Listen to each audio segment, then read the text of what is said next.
All right, welcome back. Here is heat number 21. And Kevin Pritchard has just rode his first wave of the heat as he makes his way out through the channel. It was a 3-hit combo with a one-handed air, kind of a little bit ahead of it. Anyway, and the other people in the heat are Jeffrey Henderson and who you have in front of you here, none other than Pascal Hardy, who has a good line to the lip on an H Poco Nugget. He S-turns down the face, giving himself the proper positioning to get under the lip when it breaks, and he's going to take it all the way home through the point. Gets under the lip a second time. Nice aggressive riding from Pascal Hardy. Keeps it low. Got the job done there. I'll tell you what, that was impressive. Pascal Hardy with a good exchange there.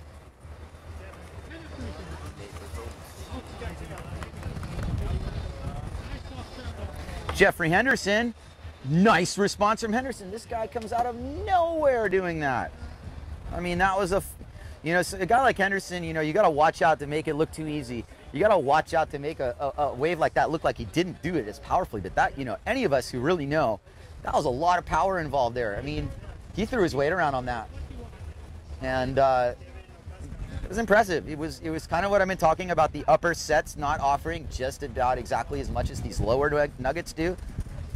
So you see Pascal Hardy kind of got the tight turns and the linkages, and Kevin got a little more distance out of it.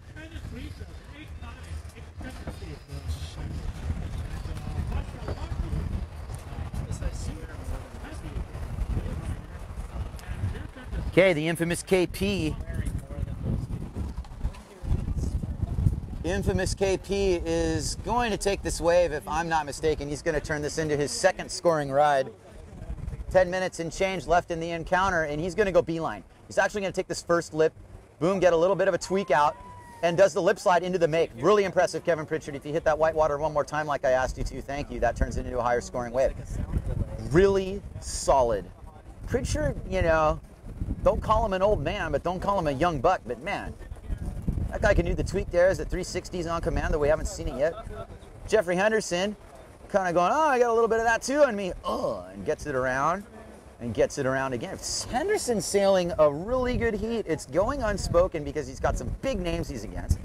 Not that he's not a big name, but he's here to play with the big boys, and that's what he's doing. Kevin Pritchard, 2 scores in. Henderson, if I'm not mistaken, 2 scores in. Pascal Hardy, 1 really solid score in, and in good position to get score number 2 here. Depending on how this shakes down, he's looking at the outside, kind of scoping it back and forth like, If you're Pascal Hardy, you're probably looking for a different wave at this point. And that's exactly what he does. Wisely so, Pascal. Heading outside. Let's get some points. Let's get the connector daughter. Hector the connector, we like to say. Well, at any rate, how this is playing out is the following. 2 guys are going to make it to round 3 and 1 guy's out. That's what's happening here. The simple, cruel reality of competition. And Kevin Pritchard, knowing this as the wily veteran, classic bottom turn, classic off the top. 20. Heat 20 winners / placing ranking. That means winner, second, third. Jeffrey Henderson not backing down from that section at all, except he got the handlebar cartwheel. Can we have our cartoon effect of on that one? All right, so we had that. Advancing out of that heat and moving on. Fabrice Bro and Brian Talma. And for Spano, I think it was just a hair. He missed it by a hair. He missed it by 1 turn. He missed it by one of the set waves where he went out the back. It was so close for him. Spano, great sailing, buddy. Mike Archer, next time we'll get that 100-liter board out for you, bud. Way to slay it away. Pascal Hardy doing the S-turn, getting a nugget off the point here. This one's going to transfer into some serious points if he can get under the lip and hit it like he did. Excellent job by Pascal Hardy. This is a good score for him. Floating it. He got a lot of distance on it. 1-hand cutback. Don't miss that, judges. Kevin Pritchard throwing buckets. This is an exchange that's going to go places, you guys. Kevin Pritchard sailing like a young little kid. Look at him go with the little squirrely turns. It was really interesting this morning when you had Matt versus Kevin. And Matt beat him. Fair and square, the bragging rights continue, and that's old revenge from the 1996 decade when Matt and Kevin were against each other in the final and Kevin won. So, that's what we got there. And they might not be done competing against each other. They compete against each other all the time as brothers out on the motocross track and whatnot. And a sidebar to that, actually, I just got to say, I'm really happy to see Matt Pritchard back in full form after his gruesome injury, which was at the hands of his motorbike. And Matt Pritchard, a couple years ago, broke both his femurs, snapped them clean, coming up short on a double jump. And it horrified everybody. Matt Pritchard was out, was totally out. Never going to sail again, they thought. And, well, he's sailing again. He just beat his brother. It's the happiest thing I've seen. I'm proud of him. I'm sure his brother's proud of him. We're all proud of him. Matt, the former head judge of the AWT, coming back in competitor mode here. And he's going to bring it further as Jeffrey Henderson sets up the point. And he gets a pretty good, decent-looking wave ride. And we've got a couple guests here. As long as you be quiet, we'll take care of business.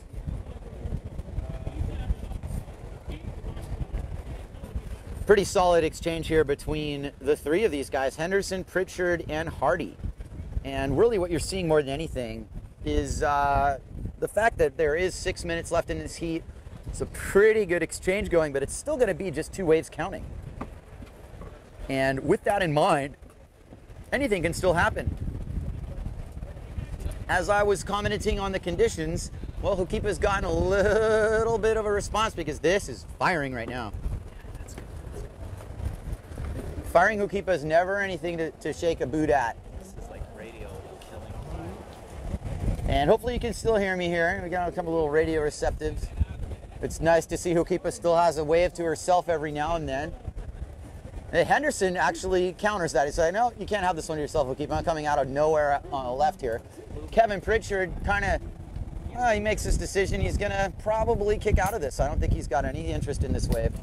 No, he doesn't. And he wisely kicks out. He knows that's not going to top any score he has. And Henderson really didn't have much to say on that wave either. Pascal Hardy, on the other hand, you know, the Lord provides, Pascal, as you know. And the Lord has provided you with an opportunity on the outsiders. Probably the wave of the heat right here. So, instead of taking this wave, he gives it to Kevin Pritchard, assuming there is a wave on the outside, and we'll see how the decision affects him. Kevin Pritchard setting up for what looks like one of the better waves in his heat. He casually waits, and he's got a good-looking wave, does the traditional straight-out air. Didn't drape a hand, didn't do anything. He decided, I'm going to make my wave, I'm going to make it around to the corner, I'm going to come back around. Classic Kevin Pritchard right there. Savvy Kevin Pritchard. This is what got him to the top last year. You know, he was a hair splitting away from actually winning the comp. He was a hair splitting away from taking Barrett Rodinger out, but that didn't happen. And, you know, having gone through the heartbreak of a double elimination loss like he did, I'm sure he's thinking, you know, I'd like another crack at winning. But I'll tell you something else about Kevin Pritchard. He's learned to enjoy the ride. And results aren't everything to him. I think he values a really strong performance just as much as any contest result. He's used to winning, and I think he expects a lot out of himself. But that right there wouldn't have disappointed him in any phrase. I don't think that would have really been a problem for him to get that wave and that score. He's looking good. Pascal Hardy, on the other hand, probably should have turned around on that wave. He gave it to Kevin, and I don't really know why. And we can muse over the back and forth of that all you would like. You think so, Kian?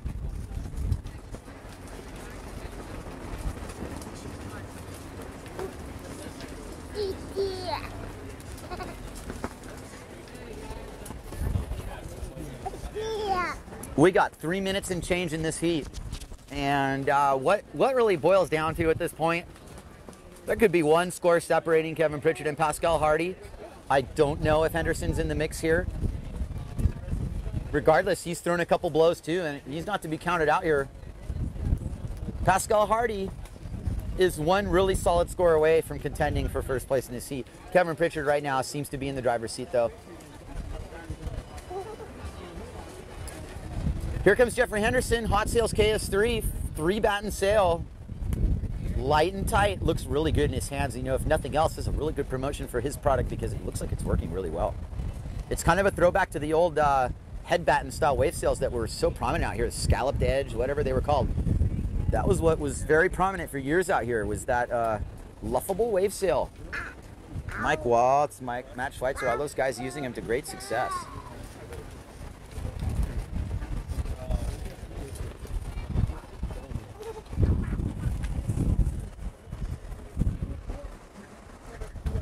Kevin Pritchard, with the wind just diminishing on him on the inside, still has a good looking nugget to work with, and he is going to go for the 360 and make it all the way around, except the wind didn't help him. I thought he was winding something up there, and it really looked good for a second.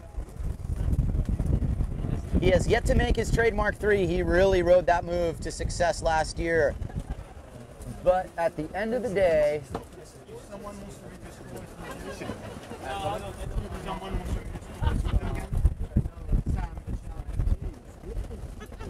Let me see if I can get it.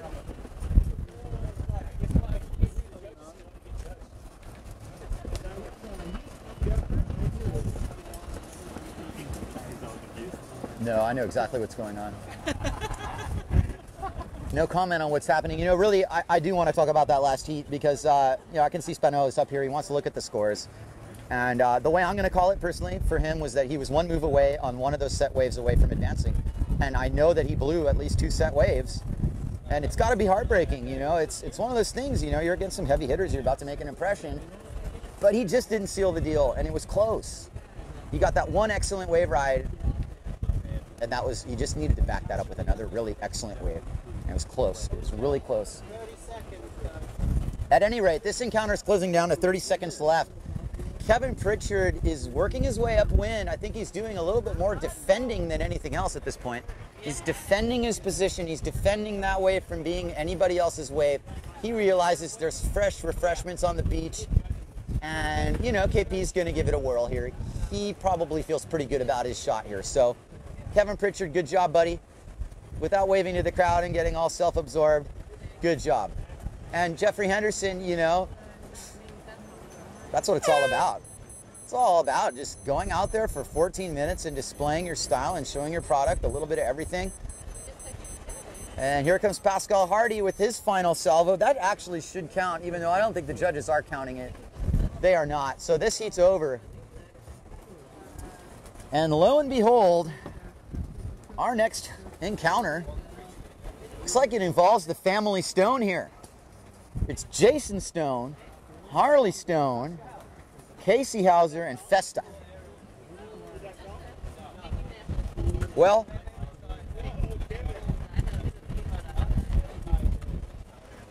what we got?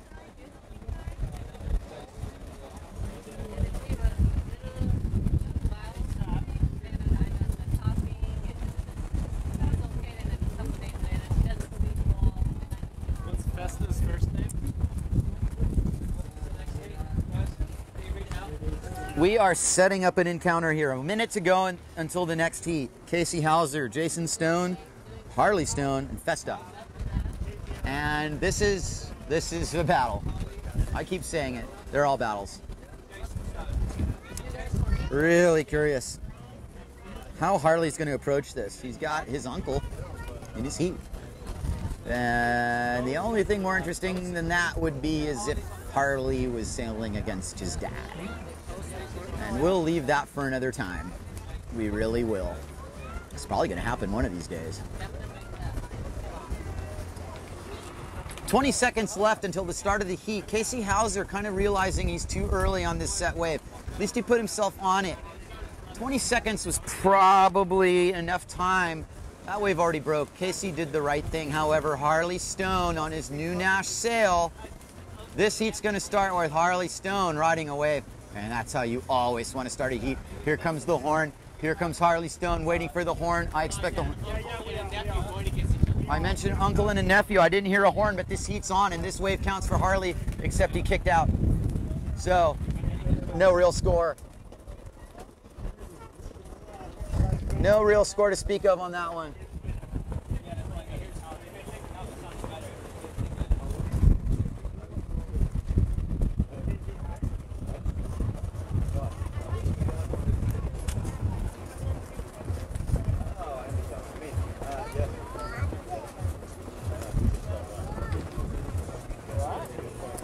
moving right along here.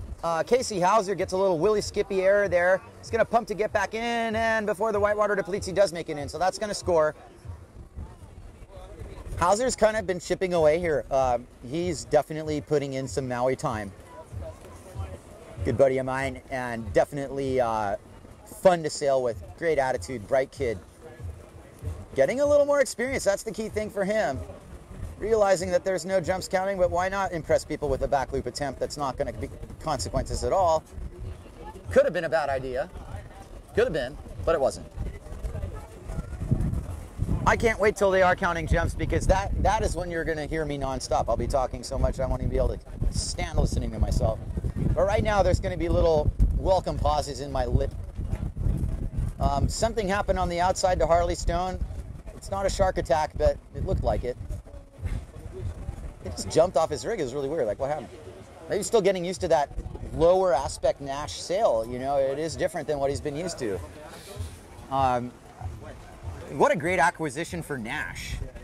You know, if you're looking at the free agent market right now, Harley Stone's, he's prized possession. I mean, this is a guy who's going to be a lifer for your team if you put him on the squad early enough. He's not going to be one of those guys that goes from sponsor to sponsor to sponsor. He's looking for a home, and I think, you know, maybe you felt that Nash really gave him an opportunity.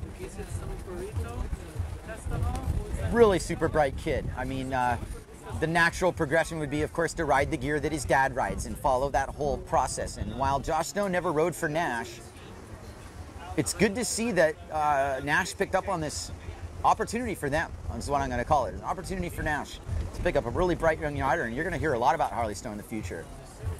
It's nice to have the fact that, you know, he's early off, not a ton of pressure, nothing but just learning experiences in this match. A little further down the experience line, Casey Hauser now has a good scoring opportunity here. Up top, behind the peak, Hauser's going to set up the bottom turn a little late, but he's going to get around the corner of the head of steam and crack that lip. Nice spray from Hauser. That blue quadriboard's working great for him. He's going to have a second opportunity. Second opportunity equals another lip hit. Do you think he's going to go for number 3? I sure do. Hit number 3, Casey Hauser, solid score. Probably the best score of the heat so far. And it doesn't even go on the rocks. Well done, CH. Okay, Jason Stone, kind of getting used to the windsurf competition thing again. Kind of looking like he should have been on the outside. Look at Harley Stone play his uncle. Oh no, no one's playing Uncle Nothing. And here comes Festa. And he's putting it to the testa. Nice. Nice style. Festa's definitely got a good line to draw there. He's not going to mess around. Harley Stone on that outside set with Jay Stone on this is the Stone family exchange here. Harley on the inside looking glassy, but he's a little grom, so it doesn't matter. Jason Stone looking pretty powered with his herky bottom turn that he turns into a good little whitewater rebound. Hard to say if he's going to take it all the way down the line. We really don't know what there is in the judge's mind in an exchange like that. I would say that, you know, Harley got some turns. Jason got that size. It's hard. And if everybody was in control of their own destiny, which they're not out there, because you can just get denied out here right now. You get shut down with no waves, nothing, no wind to speak of. It's just,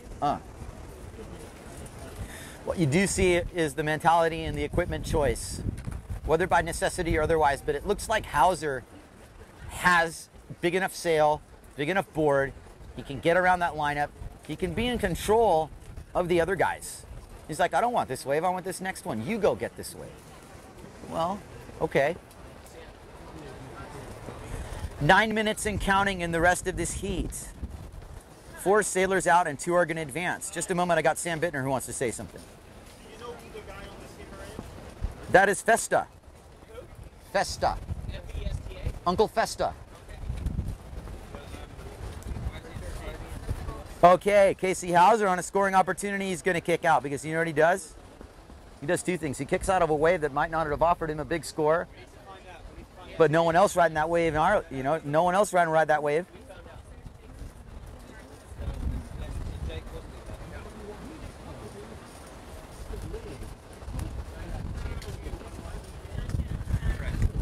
Okay, well that prophecy about the wind dying, it's holding true because it's definitely getting lighter here.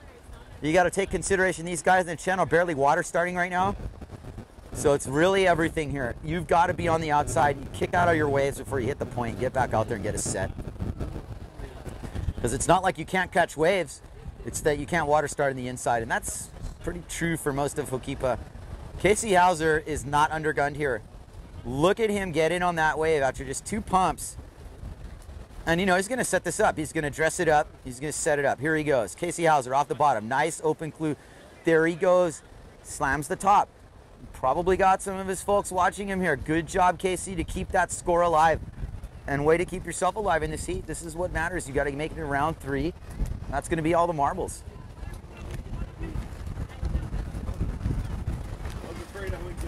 As everybody makes their way outside, we do have results from Heat 21 with Kevin Pritchard taking it and Pascal Hardy in second with Jeffrey Henderson in third. Just so all y'all know. Way to sail it, KP. Pat on the back from the fly here. It's good to see you out here.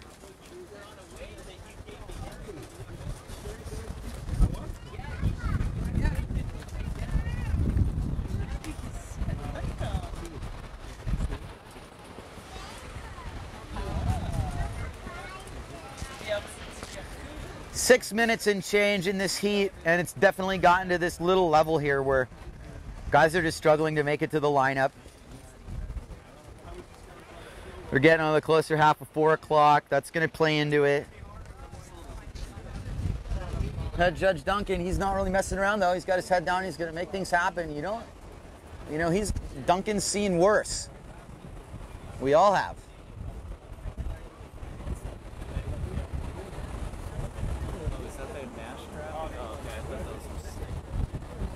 Harley Stone kind of pumping his way on to something.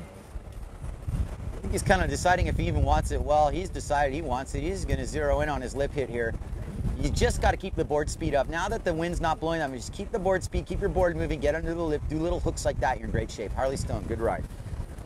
You know, good ride. Now, Casey Hauser, not really in need of any backup score. Though I think he's got adrenaline working in his favor because he's going to go right into this. Not that it's a bad idea.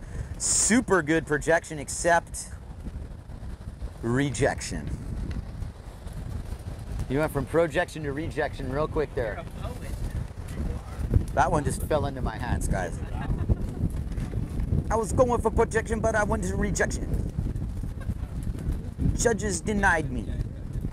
You know what? The judges give that a score, and if it was anything else, and it was the difference in the heat, it was still worth doing, right? Who's this donkey sailing through the middle of the lineup? That guy should be expelled. That's just a joke. Anyway, that's Jason Stone who got shut down by the donkey. Take that donkey and get him out of here. Whoever that is, he just screwed up Jason Stone's score. Tell the jet ski guys to go clear the water. Do it now. That donkey just ruined Jason Stone's wave. It was a scoring opportunity. You guys got to clear the lineup from guys like that. Who is that? Sorry, everybody. That just doesn't have to happen in this day and age. And hey, if it was me and I was Jason Stone right now, I'm forgetting about the heat.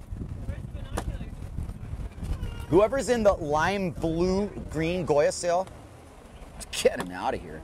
Sailed right through Jason Stone's wave. Oh, I got all fired up on that. Sorry, guys. But that is definitely not what you do. I mean, you totally shut Jason Stone down. That was lame.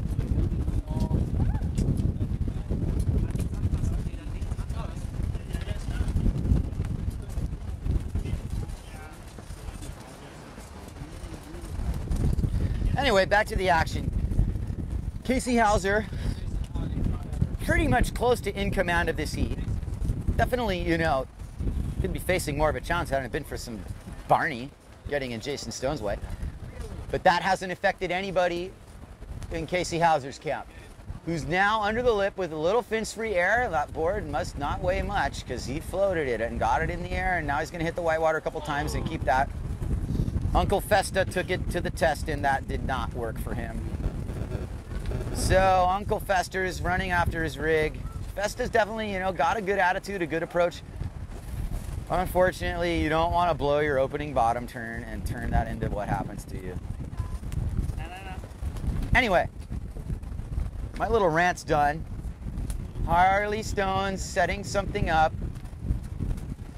It's kind of one of those waves where he can use the fact that he's not full grown yet to his advantage and make it look bigger than it actually is. He gets under the lip, does a little float. Looking for number 2. Okay, he's not that young.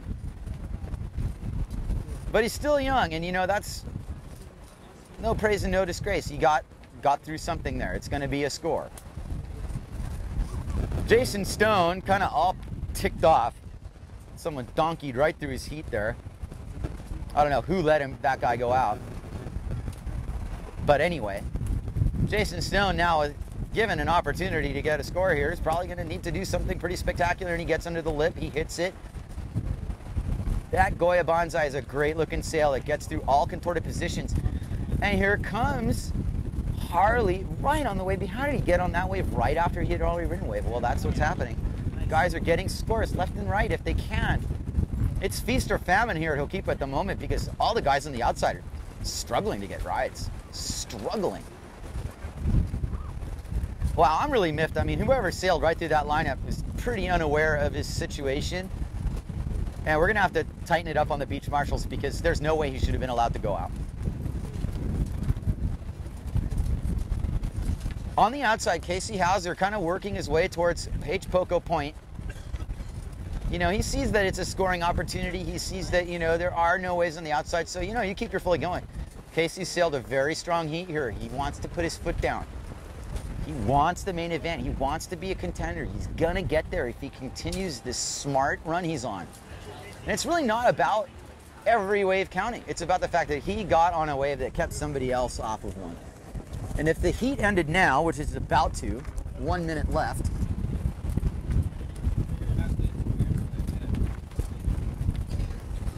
that could be it. You know, it could be the only opportunity you get. And that's kind of my point with Jason Stone. Is like, that guy just got rudely cut off by what looked like a non-competitor. It looked like somebody renting his gear from Maui Windsurf Company. It's just horrible.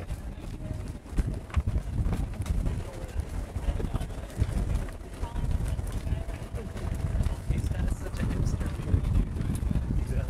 30 seconds left. Hauser's like, no one's riding another wave but me. He's playing for keeps. And you know what? He doesn't even need to ride this wave. Though he's going to. Because why not? There's no one else out at Hookipa, and he's Casey Hauser, and he does an aerial, and he gets it, and he makes it, doesn't claim it. It's just nothing but business with him.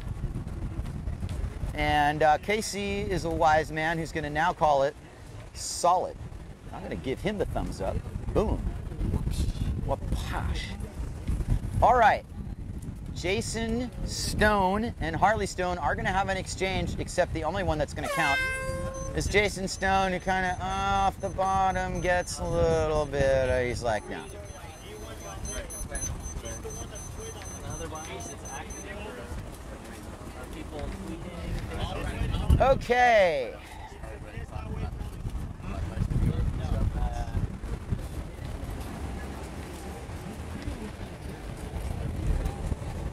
Well, that was one of the more interesting encounters of the day. And I don't mean to get all fired up by a non-competitor essentially ruining a wave of Jason Stone's. But that was kind of the turning point in that heat. Casey Hauser definitely dominated. It's going to be between Harley and Jason, who makes it in second place. So what do we got? We got about 10 to 15 knots of wind. We've got a slightly, pretty much diminishing swell. We're not quite at wind swell status, but that ground swell is winding down. And for all intents and purposes, I think, you know, if this was a free sailing day, yours truly right here would be looking forward to what he's eating for dinner, probably slowly packing it up, having a shower. Maybe not. Maybe the surfers would have already paddled out and kicked us out of here. Maybe not. No, we'd probably all still be sailing. It's only 4 o'clock.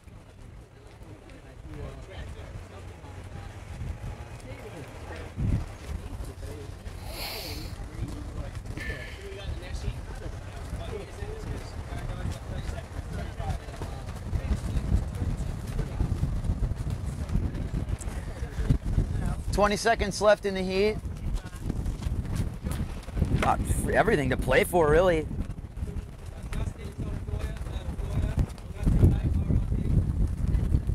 "10 seconds in the heat.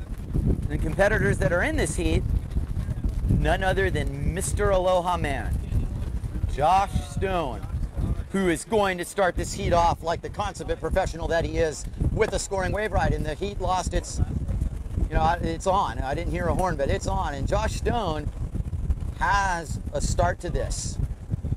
He's got a good start. That was a nugget all the way through, and he's going to dress it up a little bit of a shoulder hopping wave.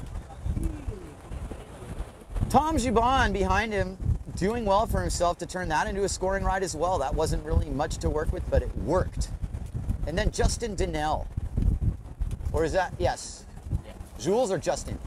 Okay, that's Justin Donnell, the younger brother of the French contingent Donnell brothers, who gets a welcome to Hookipa, kisses the reef, and he'll try again. And that's what happens. Like I said, Hookipa just shut you down right on its own. Doesn't matter what you do. Though Tom might have wanted the bottom turn early on that. Just my take. It's all good. Anything on the Twitter feed? Nothing. All right. Well, hey, you know, everybody there on Twitter, the Twitterverse, I guess you're just either asleep, dreaming, or you just don't feel like saying anything. Well, we wish you were here anyway. And we've got, you know, we've got some encounters yet here. I laugh because I remember what this was like. Every minute of these heats, these guys are on full alert. Like, if the wind might be light, it might be kind of like less action, but trust me, in your mind right now, if you're in a heat like that, you're just going, grr, grr, grr. There's so much tension, so many decisions you need to make, and you need to make the right decisions at the right time. Well, you're watching it. You're watching some of the more seasoned competitors out here, young and old. Well, in this heat, no one's more seasoned than Josh Stone. And Josh Stone started off that heat with a good scoring wave. We don't know if another good scoring wave is going to come through like that. Maybe not.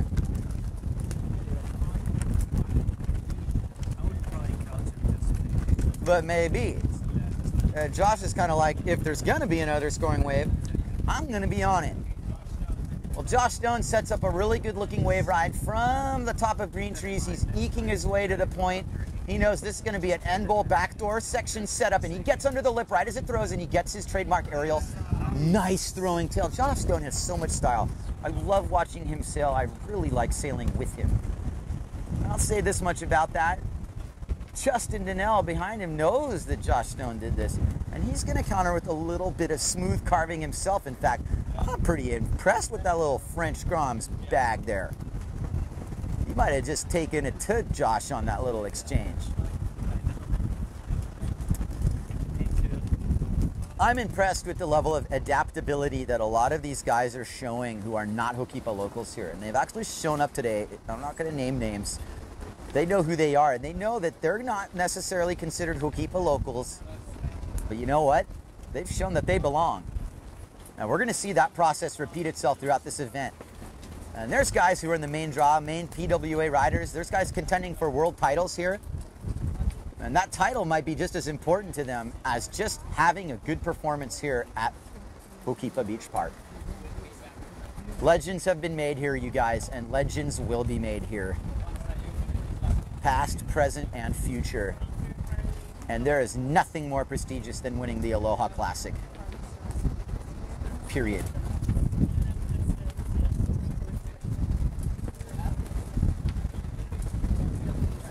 We're a long ways away from that right now, though. We're a long ways away from even deciding who's going to be in the main event. Let's just say we're chipping away at it. We're about halfway through these trials now. Those of you watching at home might not be able to appreciate the fact that these are tricky conditions. These guys are making it look easy. It's not easy. It's anything but easy. It's anything but easy to put yourself in the right place at the right time to get the right wave. And that's what you got to do. And Tom Gibbon's decided this inside wave's going to have some scoring potential. Josh Stone's like, okay, I'll take the outside one. Everybody else is kind of out of the equation right now. Tom Gibbon on an insider, getting under it. The thing really dressed it up for him, though, and it gave him a chance to get multiple hits. Josh Stone's going to take a little bit more of a high drive. He gets the setup bottom turn cutback. You want to see that. You want to see lots of turns. While Juban milks it to the inside, Josh Stone just takes a cutback special into the somewhat glassy looking inside, where he'll pretty much do a heli tack in front of the rocks. Let's see if I was right about that. No, he does a regular tack. Oh, me. Josh Stone, having been a former freestyle world champion, prides himself on his wave riding, and I think, you know, he'd tell you it's his first love in windsurfing. He's coming out here, and I just admire him because he's got a ripping kid. He hasn't force-fed him anything. Harley's come out here all on his own, wanted to learn the ropes, be a part of the show here. I think Josh wants to show it up a little bit and be like, hey, Daddy's still got it, and Daddy still does have it. Because Josh was a finalist here 2 short years ago in the 2011 Makani Classic, which was a pretty epic event, if I remember correctly.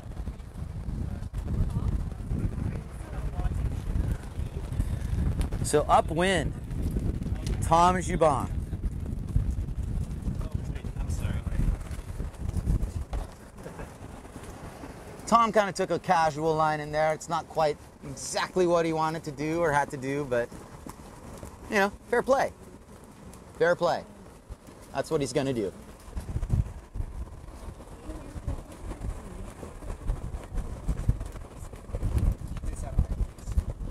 Sorry.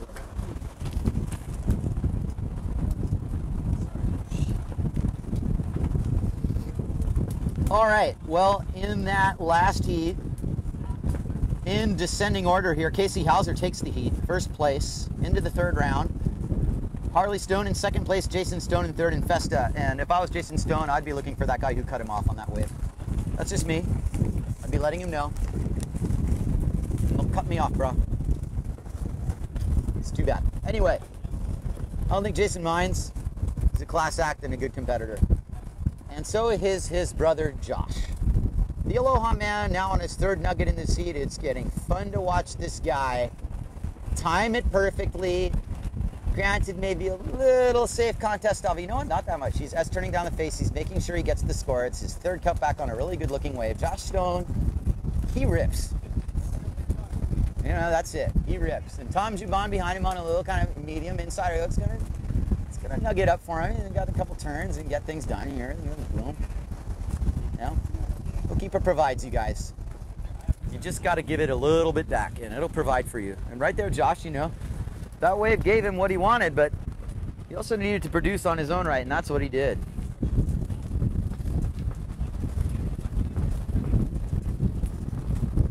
Capitalizing on your opportunities.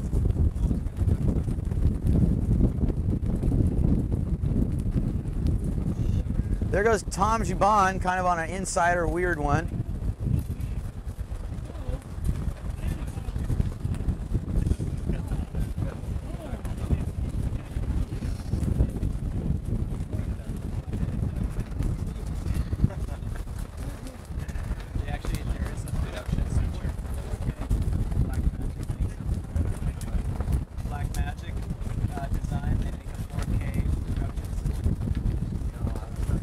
Kind of a break in the action. I'm happy to see that the wind's still up. That was no guarantee. Looked like it had really died at some point. Now it's kind of gotten in back to the locked into the direction it was. Kind of a cross on. I think we're gonna get another hour of wind here. So looking good. Looking like all the right decisions got made here. Credit the Wiley veterans, credit Duncan Coombs. Knows what he's doing. He's been around the block a few times. Doesn't need to hear it from anybody, knows exactly what's going on. He's got a solid local knowledge from a lot of different places. It's been a while since he called an event Hookipa, so it's nice to see that he didn't give up early or anything like that. As a lot of the other competitors are kind of playing it to the outside here, Josh Stone's out there fishing. Justin Donnell just made it through kind of a semi-insider attempt. He's making it out slowly. Tom Juban as well. It's been pretty interesting to see how tactics play out when you've got a little bit of time on the clock. At the end of the day, you just got to be patient, but you can't be too patient. It's a fine line to draw between when you really want to turn around and get away, like Tom Juban's decided, okay, I'm riding whatever comes through, but you know, that's what he's got to do because he's basically getting pounded right now in this heat. He's got to pound back. You got to pound back by pounding that wave right there. And he's got another couple little, you know, tiptoes his way in, but he gets a score out of it. The judges are going to mark something down for that. They're forced to. Might not be a winning score, but that's beside the point.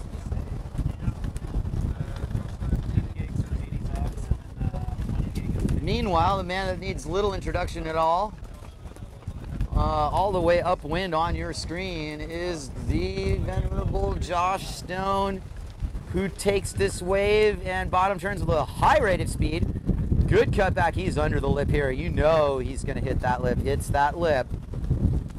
Great looking wave from Josh. He's sailing way better in this heat than he was in round one. And Justin Donnell as well, kind of following up. I guess you could say he's kind of taking the scraps that Josh gave him, but it's a little more than that. He's getting a little hit there. Boom.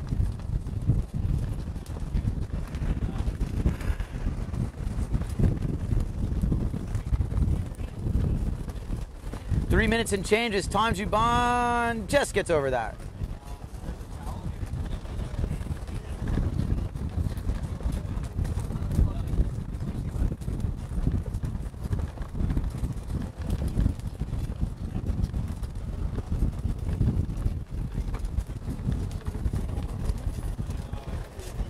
I was totally overestimating the PA music that I was worried about. Oh yeah, it's great. All right, Tom Juban being rewarded for getting out through the surf. He's got himself a little medium-sized nugget. Pretty much playing it for second place right now with Josh Stone totally dominating.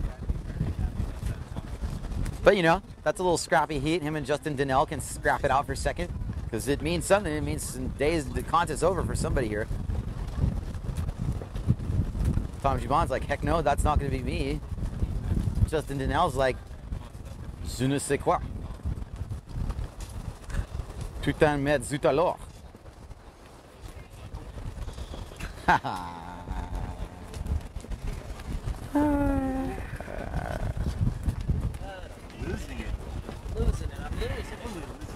Josh Stone in complete command here, picking and choosing, going with the flow all the way outside. Really nice wave setting up here. And he's highlining it to the point. And he's got a big goiter opportunity, which he's going to nail. Yeah! Almost. Josh Stone with the hair flying on that one, boy. And that's what you do when you're in the lead. You know, you can capitalize on an opportunity like that to take a real big lead. Or else just go, wow.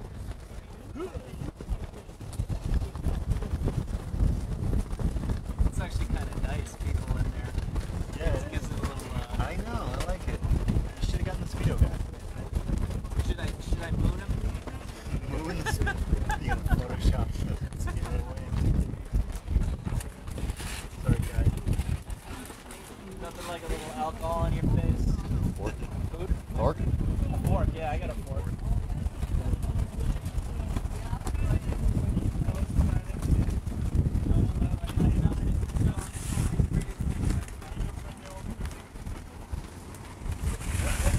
Josh Stone keeps going.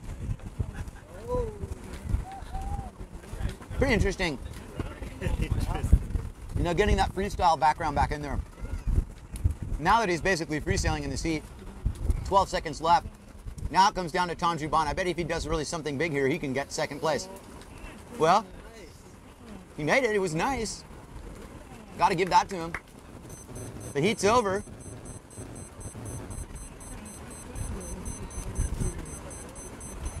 And there you have it. Going to a quick commercial, all right? Quick commercial, we'll be back.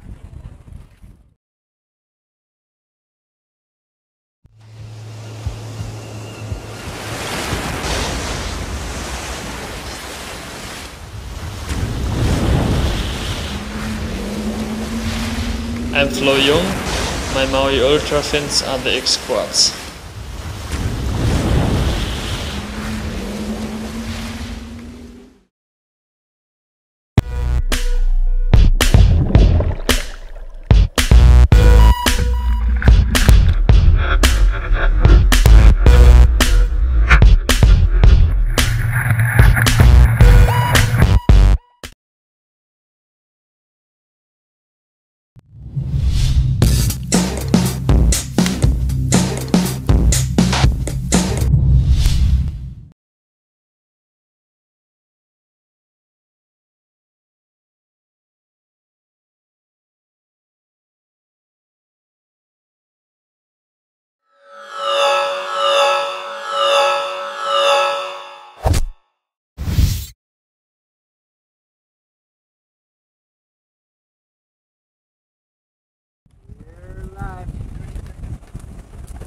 30 seconds away from the start of Heat 24, which includes Skylar Haywood, Leo Ray, and Andrea Franchini.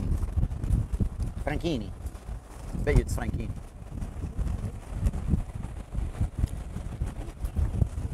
It's an interesting end to round 2. It's been dictated a lot by wave selection. Guys are picking the right waves, but they're also being put in the position to have to ride some mediocre ones based on what's actually in play out there.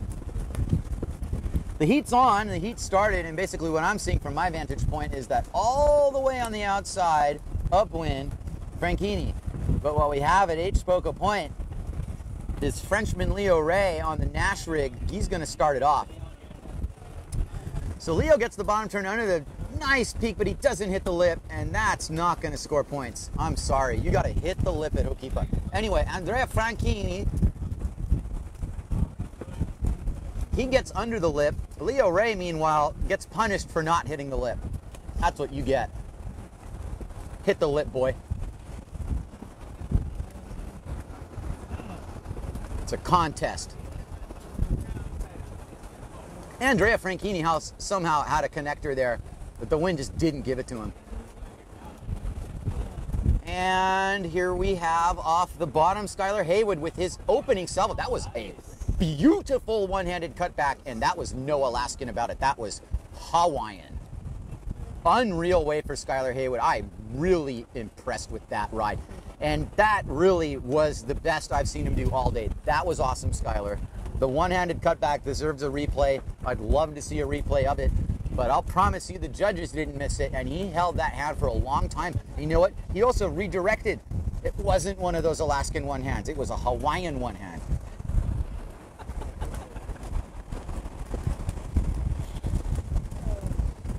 Don't even bother dragging that hand if you can't hold it out for a little while, is what I say. But, you know, we're seeing guys trying to differentiate by doing whatever they can. But what Skylar did there was, it was quintessential because it was like a skateboarding, you know, hand plant. He turned around his hand plant, and it looked sick. You know, it was awesome. Skylar also, you know, to his credit, he looks different than everyone else. And that's something that's not going to be underscored. There is better than everyone else, fine, but sometimes better is just different. And Skylar's got that. He's got his own little bag. He's got a board that's all his own. He's got a style that's all his own. And I think you're going to see him being able to capitalize on that. It's a pivotal moment for him. He's definitely got, you know, a good start to that heat. In contrast to Ray, who basically did everything he could to blow that wave, in my opinion. And Ray's better than that, and he knows that. Oh, you know why? Okay, Skylar pumping up ahead of steam just to get out. He's not going to jump. He's not going to do anything. No. Skylar Haywood's in the lineup. Andrea Franchini's on the way outside, which basically means Leo Ray, for all his efforts on his first ride, is completely out of the lineup right now. Well, not completely. It's that side-on angle that's going to give him a chance. He's got to get back in this. 10 minutes to go for Leo Ray and company. And Leo Ray actually, mark my words, he's going to make the most of this. He's too good of a sailor not to. And here comes Leo Ray with a much improved setup. He's going to get under that lap. There's an aerial for Ray. Nicely done, Leo. Turn that into something, bud. There's your good score. All right. Leo Ray with a 3-hitter. Franchini with his second bottom turn, coming through the section, full head of steam. It's going to go connector. It's going to throw right there. He gets a good lofty air, and he has not made it. Oh, well. We still love you, bro. But that was a little too much hot sauce. He had it, though. And, you know, part of this is a lot of these would be makes in another situation. But they're not makes because the wind's really light on the inside. And sometimes you just don't have it. Anyway, Heat 23 was commanded by Josh Stone, and therefore he advances in first place. Justin Donnell in second. Tom Juban in third. That's how it went down.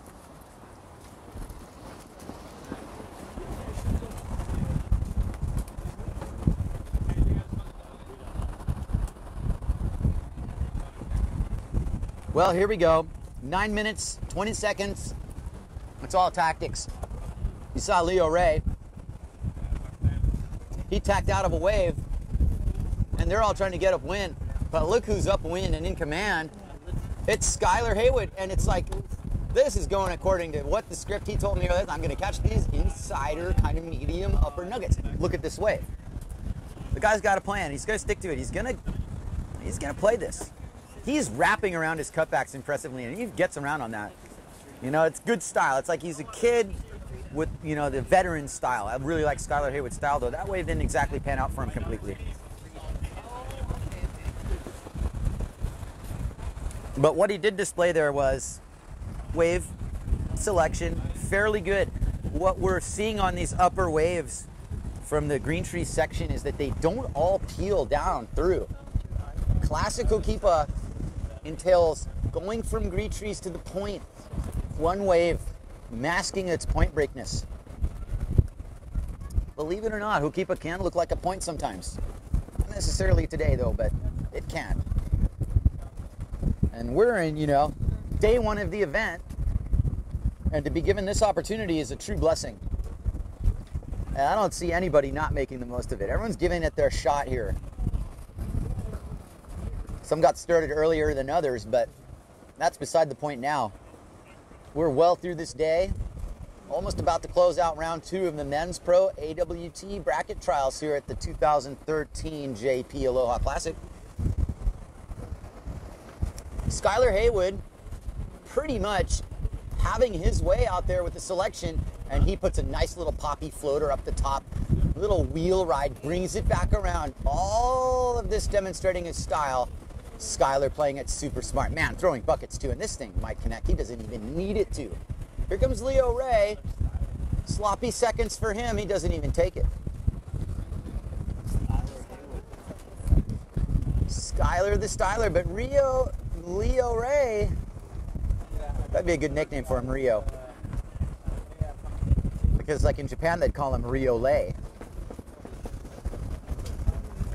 Okay, sorry guys. It's true though, you know, Leo Ray.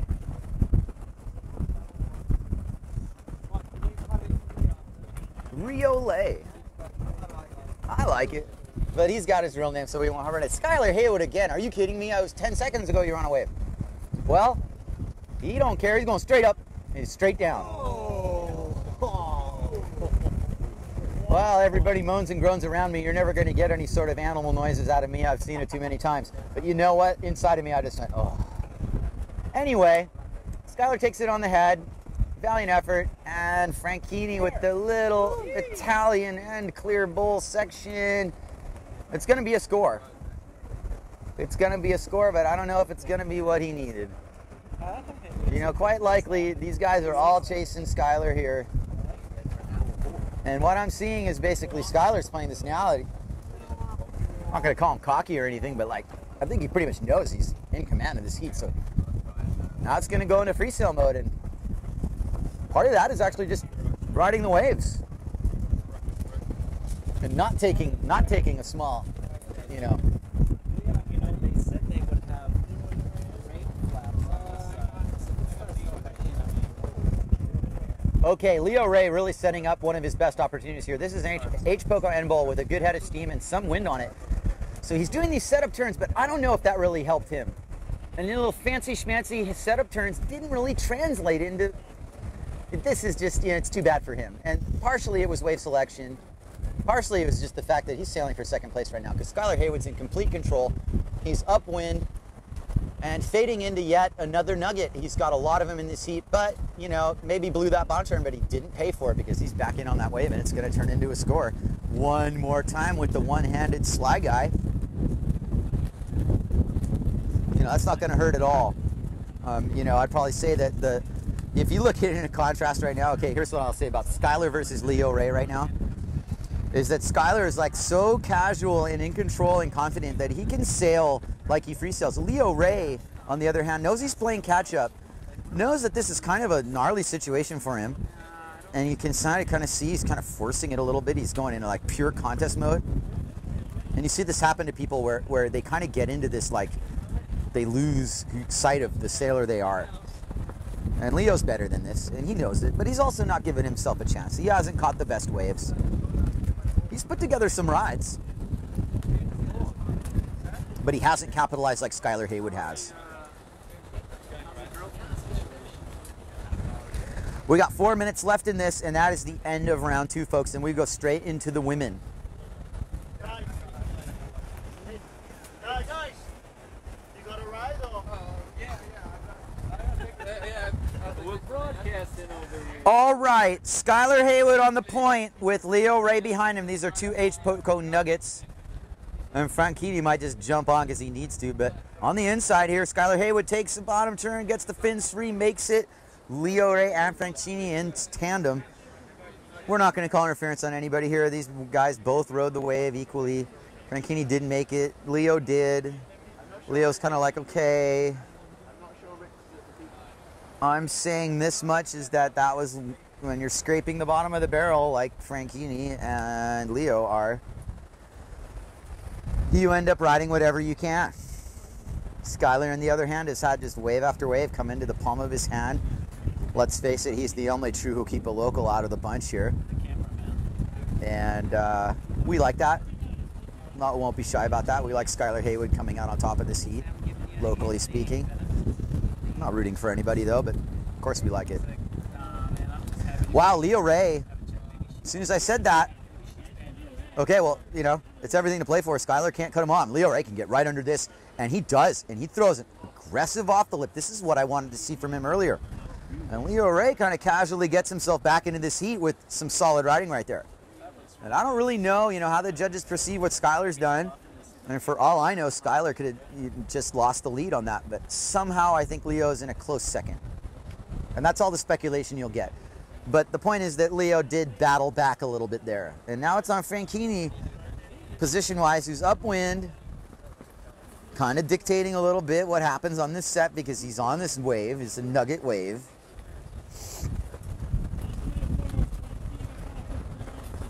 Franchini bottom turn cutback combo, kind of slice and dice, slicing it up, getting into the spot where he can make contact, goes for contact, gets contact. Good for him because that was a really solid ride. And if I'm talking about Franchini versus Leo Ray, Franchini needs 1 or 2 more of those and he's in contention for second, though I don't think anybody's going to pass Skylar at this point with 1 minute and 40 left. But as we know, anything can happen.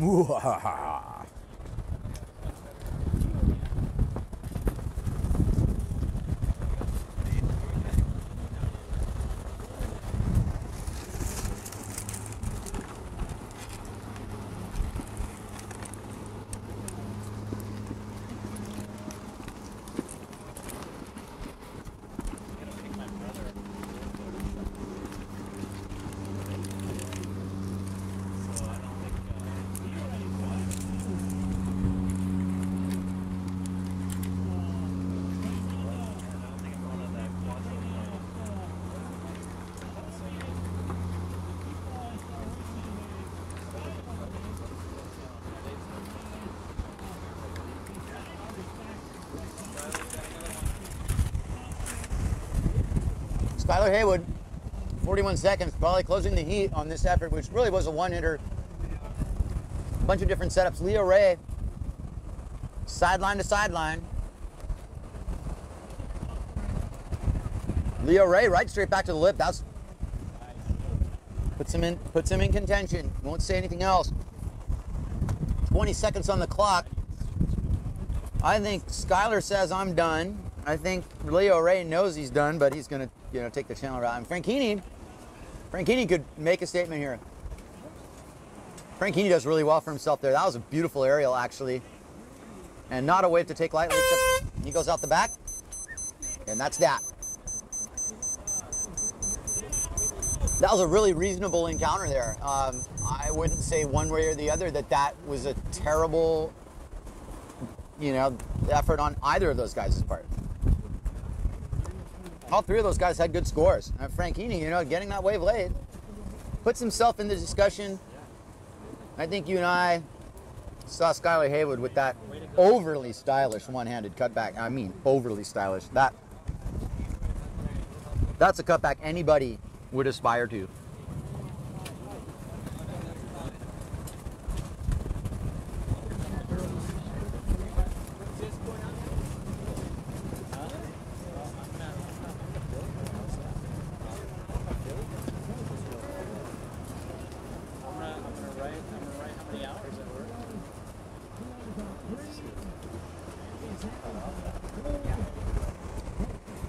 All right, ladies and gentlemen. Speaking about ladies and gentlemen, we are now into the women. So if you're into women, you're in the right place.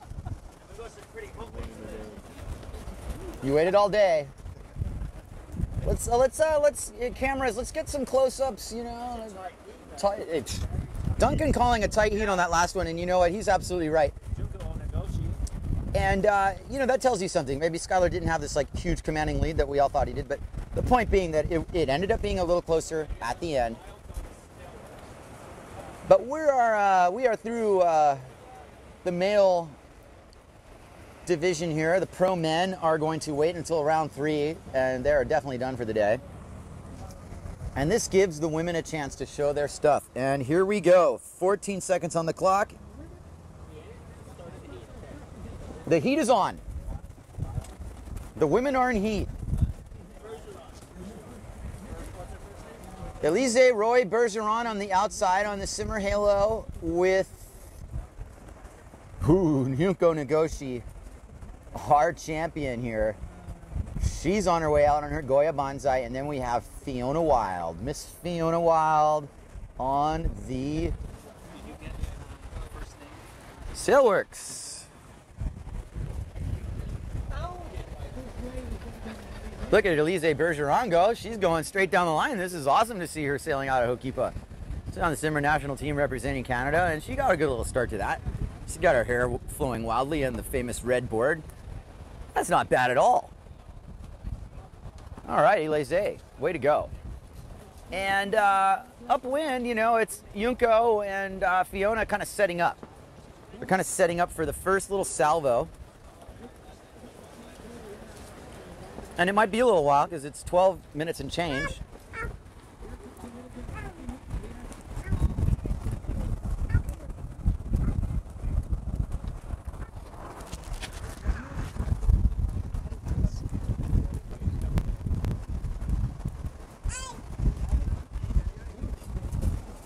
Wow. I look away for 10 seconds and look at the point. Fiona Wild is... She's on a nugget bomb. And Yuko right behind her, also on a nugget bomb. This is going to be a massive exchange. Fiona Wild hits the lip. Oh my goodness, Fiona Wild batted that lip. Man, she might have just sailed better than any other guy. Well, here goes Junko, who's not going to back down from a challenge. She might have not. Junko. And Nagoshi sailing super smart. I've got to say Fiona Wild on that though. Wow. Impressive, Miss Fiona. That was an off the lip for the ages from the women. That harked back to the Jennifer Henderson, the Kelly Moore, Jessica Crisp late type of hit we used to see. She would have done Debbie Brown proud. That was legendary. Fiona really pushed the limit there. I think that sets the bar for the women. And Junko really also rode a great wave. And you know, I'm kind of tripping you guys because that was like this moment. You know when the torch gets passed? Well, I'm not saying Junko Nagoshi's passing the torch at all. No, that torch is going to get taken. And no one's on top of the mountain forever. And Junko has dominated the women out here at Hookipa for at least a decade. She won last year. She won the year before. In that heat right there, in that exchange, Fiona just stepped right into the limelight. I'm super impressed with that hit. That was big time Fiona Wild. Big time. That's what I call hitting the lip. See some of those guys in the pro men backing down from the off the lips? Well, they would have gotten beat straight cold by Fiona Wild. I'm not going to say anything else.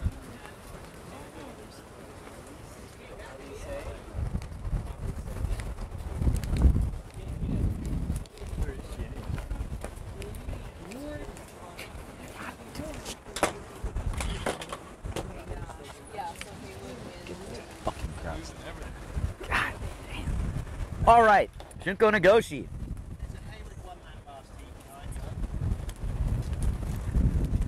Just been informed by head judge Duncan Coombs that Skylar Haywood indeed didn't win that heat. And that's probably been like the one heat where I tried to call it the most. I'll try to get away from that. I was just really trying to be more in praise of Skylar's style than anything. But yes, he did win. And who got second?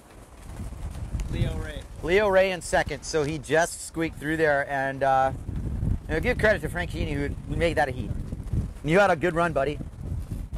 We appreciate your effort out there. Good sailing. Proud of you, Skylar. That was awesome. Well, after initial burst, you know, between Nagoshi and Wild, and Elise Roy Bergeron, you know, to her credit, started the scoring, which was good coaching by her dad, Martin. Say, get started on the scores right away, get rolling, do this, roll up your sleeves, get her done. And looking at the amount of Hookipa time between the three of these, Junko's clearly the top dog local, but like I said, Fiona also classifies as a Hookipa local nowadays. She's spending more and more time out here on Maui. And to begin this heat, statements were made. All across the board, I think Elise made a statement that she's kind of entered into this realm of, you know, competitiveness. She might or might not be sailing to win this heat, but you know what, guys? She's sailing Hookipa. And she, you know, she's all but 18 years old or younger. So, you know, wow. We've got a lot of new blood here, and it's so great to see. Really good sign for the health of the sport. And I'm sure there's women out there right now, young girls, women, who are looking at this going, I can do that, and I can beat these girls. Well, now you know what it's going to take.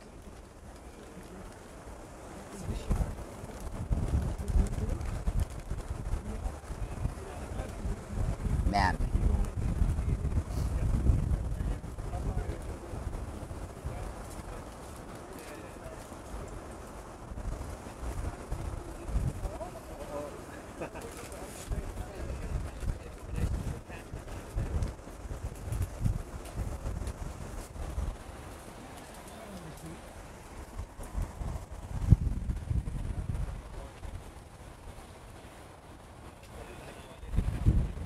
Hey, there's that guy. All right, Fiona Wild, after considerable jockeying for position here, has herself her second scoring wave opportunity. And she kind of snatched that under Junko's nose. Interestingly enough, Junko thought there might have been a wave outside. Well, Fiona's wasting no time because she just bottom turned and completely connected the dots on her first hit. And with her hair kind of flowing wildly, pardon the pun, she is working her way down the line on a really solid score. I mean, this is really good stuff from Fiona, and that doesn't even matter. She crashed. That was her fourth turn. She's going to have a score. Junko Nagoshi sets it up, dodges the first section, oddly enough, gets it to the cutback stage. Oh, and she gets the fins free. Good hit from her. She did it really well there. That is how you do it.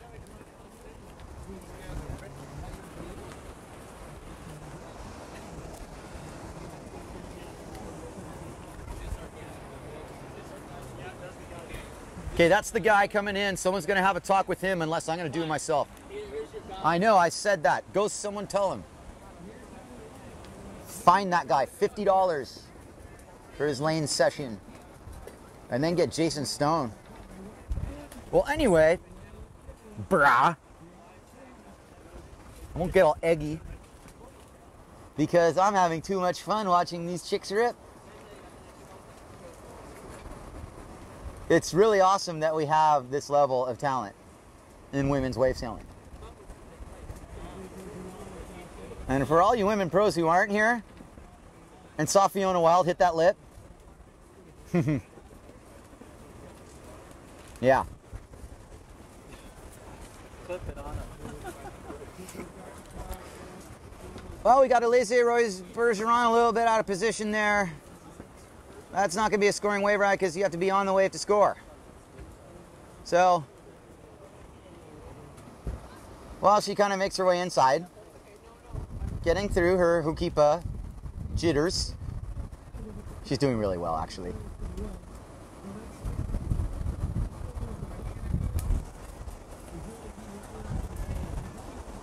You know, like the price of admission here, it's pretty affordable, and the reality is, if you get Hookipa with 2 other people out, that's worth the price of admission, because think about the level of experience you're getting on a normal sailing day when everyone's out there. It's impossible.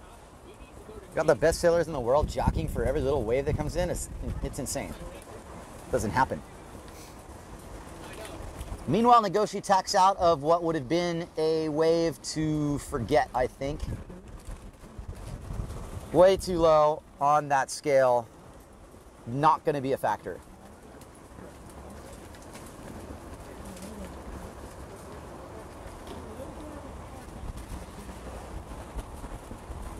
We're grinding this one out, guys. It's definitely, you know, the tougher side of the draw and the day here. We are definitely still under sailable conditions, but it's getting to be a bit of a stretch here. We're still got it, though. When we make it look good. Girls just want to have fun. And any other cliche I can throw in there. Which I won't. Thank you. I'm sure you will. No, I won't.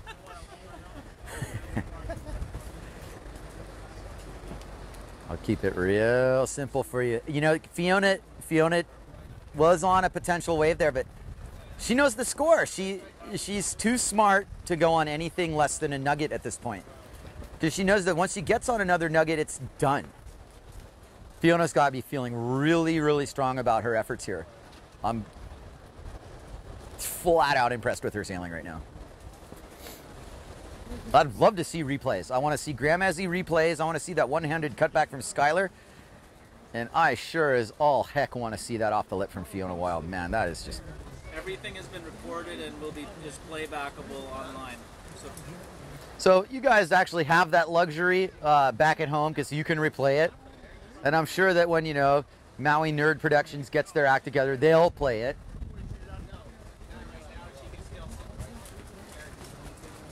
And we'll get a chance to see all that sometime soon. Probably tomorrow morning or something. Thank you, everybody who's chiming in on this webcast, placing your comments, staying awake. If you're still awake in Europe, hats off to you, man.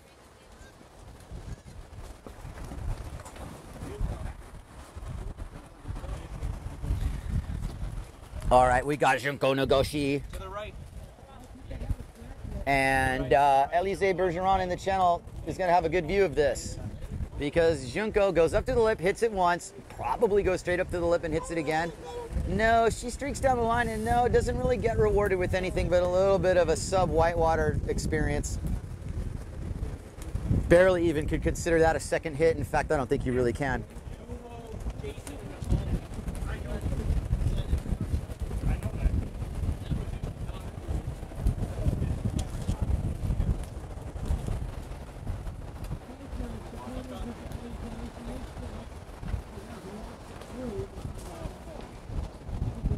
Don't do it again.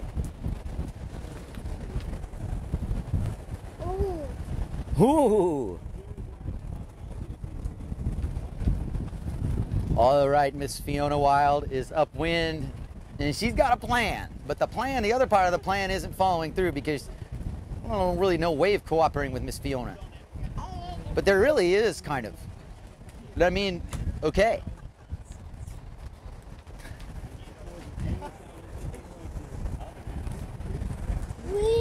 Hey, that's right, Kian. Fiona turned that into a scoring wave. I'm baffled. I didn't think there was anything to work with there. That's not necessarily a good backup, but... Okay, here goes Junko Nagoshi on the end bowl. Who's, you know, going to claw her way back into this heat if she's given the opportunity, which clearly you can't stop her from riding this wave. And Junko, textbook off the lip. And lo and behold, that's the heat. Wow, that was quick. That was quick, you guys.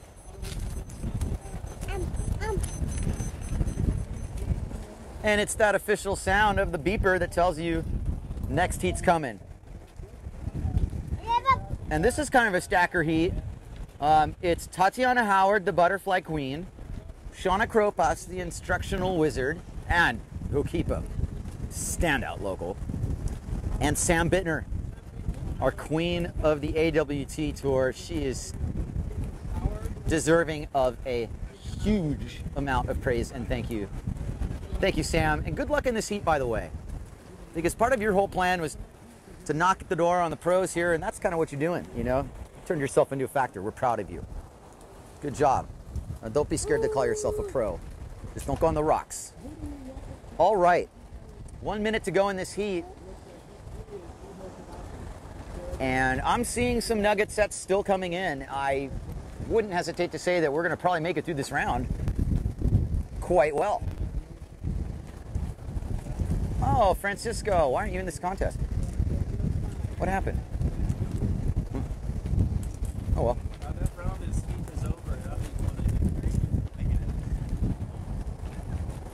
We got 40 seconds to go, and less than that, actually.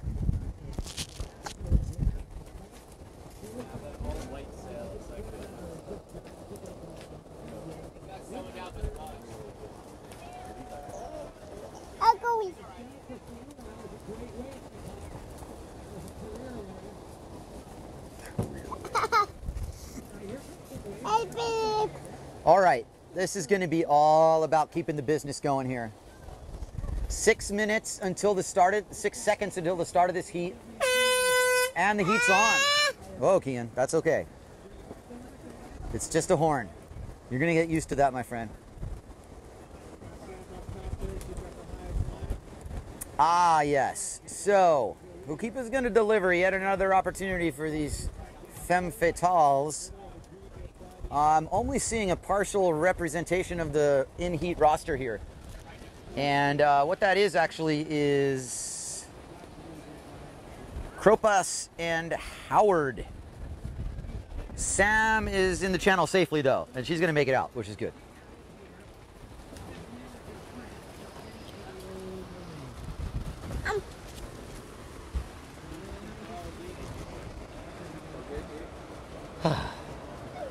Loving it, you guys. We are loving it. It's been a great day of competition here. You can't shake a stick at this. Like I said, this will be the best day of the year anywhere else in the world, practically. Here at Hookipa, it's just average Hookipa. No problem. We're going to... Four bottom turn wave rides? I mean, come on. There's a reason this is on the tour, you guys. I mean, I don't need to say anything. Shauna Kropas just muscles her way into that section. Tatiana Howard using a little more grace under pressure to make that connection. You know, Tatiana, for all her diminutive feline grace that she has got a lot of power in those legs. And Shauna does too. But it's interesting when you look at Tatiana that she's just getting by with this like kind of graceful, she's like constantly looking like she's having the best time ever. I've never seen her sail without a smile on her face. Even in competition. At any rate, it's pretty solid that we have this level here. Like I said, whoever comes through these heats, gonna earn it. And part of it at this point, yes, it's kind of, you know, you're gonna make it through to the outside and be on the right time. Yeah, you've got a little of timing and a little bit of luck involved. I'm not gonna say it doesn't involve luck, but you've got to make your own luck. And I've said that about 1,000 times today. And you've got to put yourself in position to get lucky. You've got to put yourself in the position to get these scores. And you know, if nobody cuts you off who's not in a heat or anything like that, then you have a chance. You know, if stuff starts descending on you that's out of your control, well, then it just wasn't your day, I guess. But right now, Shauna's kind of experiencing this. And it's like she's gotten kind of stuck down in the channel. She's going to make it out, but she's going to make it out after some precious time elapses, and it's going to do what it's going to do. If she can keep a cool head, she'll be okay. If it's going to rattle her, she'll expend a lot of energy for no reason.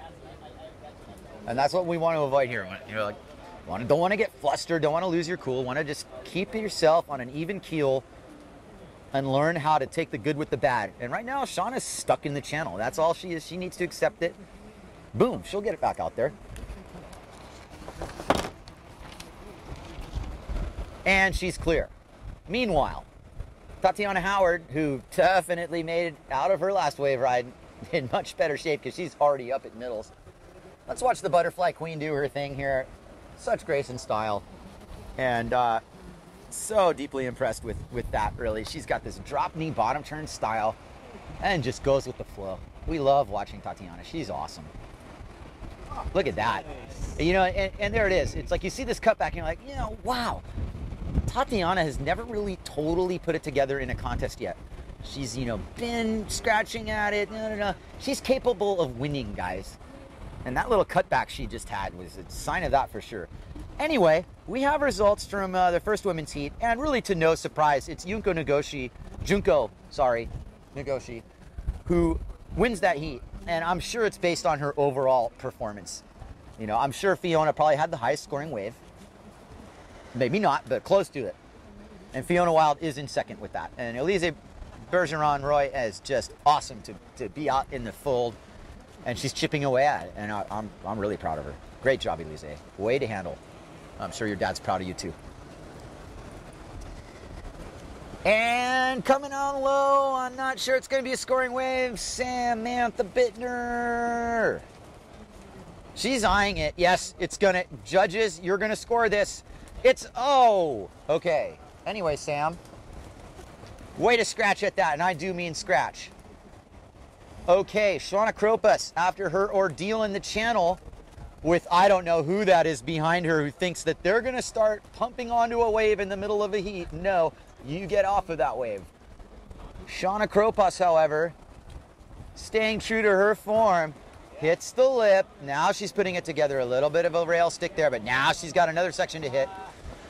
Time-honored contest sailing, you guys. You know, she put it together there. That wasn't something she really wanted to have to do, is, you know, hold on to the boom like that and be like that. But you know what? She got the score. She made her hit. It's gonna be all right. And I like it. I think there's a fair level of effort there that the judges will reward.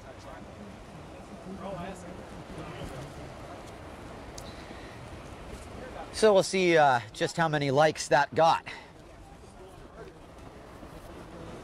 This isn't a bikini contest, guys. It's a wave sailing event. But it's nice that they're in bikinis. And I say that as, you know, as just a casual observer. I'm not going to get myself in trouble. You already did. Oh, no, I'm not. You already did. I'm not in trouble. Yeah, you are. Okay, women have to wear shorts from now on. Boo. Okay, all right. See? Now I'm in trouble.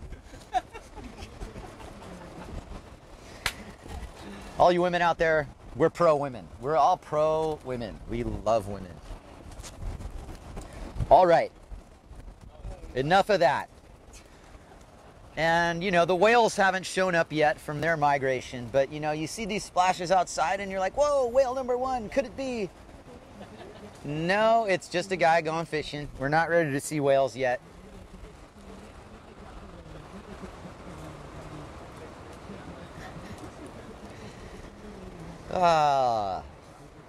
So nice to be on Maui. Lucky we live Maui, you guys. Bringing the aloha to everybody out there in TV land, cyberland. We are blessed to be here, and anybody who's been to Maui knows that this place is just the best island on the planet, hands down. Huh? That's what I'm saying. Well, hi. Thank you. Oh, my son just gave me a leg. Very kind of you, Kian. Maybe when this wraps up, you know, we'll have a conversation with my kid, but not yet. I'm not going to be that self-absorbed. This is about wave sailing, not anything else. Well, looking at the playing field here, now we've got a 1-2 exchange. Tatiana Howard on the inside, Shauna Kropas on the outside. If nothing else, it's a good Neil Pride promotion here, but it's much more than that. Tatiana definitely connects the dots here. She's moving down to the end bowl, which has a hollow section. She's going to bat that thing, but she goes out the back. Shauna Kropas, however, she kind of sees the light, and she's going to try and make this section off the lip. And look at that. Shauna Kropos lip sliding down. She's going to hold it down. She's going to hold it down. She makes it. Nice move by Shauna Kropos, keeping us in suspense. Never too sure about whether she's going to make it or not. Holding it down with some authority there. She probably got the better of that exchange. You know, I wouldn't be surprised if Shauna, you know, scored a little higher than Tatiana did on that. We'd also like to openly thank those kids on the jet ski. Those are the Walsh brothers, DK. And they're true watermen. If you don't know what a waterman is, it means you're in the water doing whatever. Swimming, surfing, windsurfing, kiteboarding, SUP, snorkeling, underwater rollerblading, boogie boarding, did I say body surfing, skin diving. That's what a waterman is. I don't do all that, so I'm not a waterman. I'm just a wind kook. Hey, Sam Bittner is on a nugget. This is Sam Bittner. Go, Sam. Awesome, Sam. And look at this. This is what it's all about. You know, here's the queen of the AWT. Oh, yeah. You know, and all the judges are like, oh, yeah, good job, Sam. We are so happy with that. The judges are, everything. Okay, you guys aren't the judges. I thought the judges were clapping. That'd be a little out of hand, actually, but that's definitely not what happened. A couple of the web guys were clapping.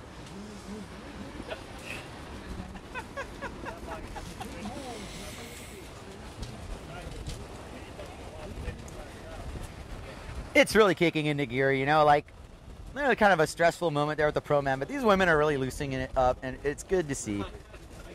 And there comes Tatiana. If you focus the camera down at the point, she's just looking down low. There's kind of a little bit of an exchange between her and Shauna, like, are you okay? Oh my God. Okay. Once on a fake day, Shauna got all freaked out at the point, and I fell in. I'm trying to talk. You can't though. Oh, that was Sam down there. Anyway. Sam will be happy when she sees the webcast tonight that we're giving her the level of support that she deserves. Sam came to Maui, you know, you barely water start. She's out sailing Kuau, you know, big waves. Such a great attitude. So incredible to see her level of progression in the short amount of time. She's out here, like, duking it out. It's great to see. Sam, you're awesome. Meanwhile, in the battle for first and second here is Tatiana and Shauna. It's interesting. There's 3 minutes left in this heat, and I get the feeling, just from what I'm remembering here, that this is one score away from being decided. And so they're choosing really carefully. It's like pretty easy to decide what wave you want, but when you're not just given the wave on a platter, there's nothing you can do. You just got to kind of suffer through this lack of being able to make a call. And I remember in my heat this morning, I was just like, man, I just want the set waves. And they came to me. There was more waves this morning. Made it easier. Here comes Shauna, up and under the lip and down. And Shauna really didn't want to have to do that. It reminded me a little bit of her first ride where, you know, this is what it is. You're in contest mode. You're getting away from what you do. And it happens to everybody. Absolutely every single sailor at this beach has gone into contest mode at one time or another. And you're going to see it more often than not, but you're going to also notice when people break out of contest mode. And I think maybe the big difference between Tatiana and Shauna is that Tatiana's kind of not in contest mode right now. She's just doing what she does normally. I'll let you guys decide. But anyway, minute 56 on the clock, and really one deciding score away from Tatiana sealing the deal. She's just got to get a good ride in. From what I'm remembering. I'm not looking at a scorecard. That's my impression anyway.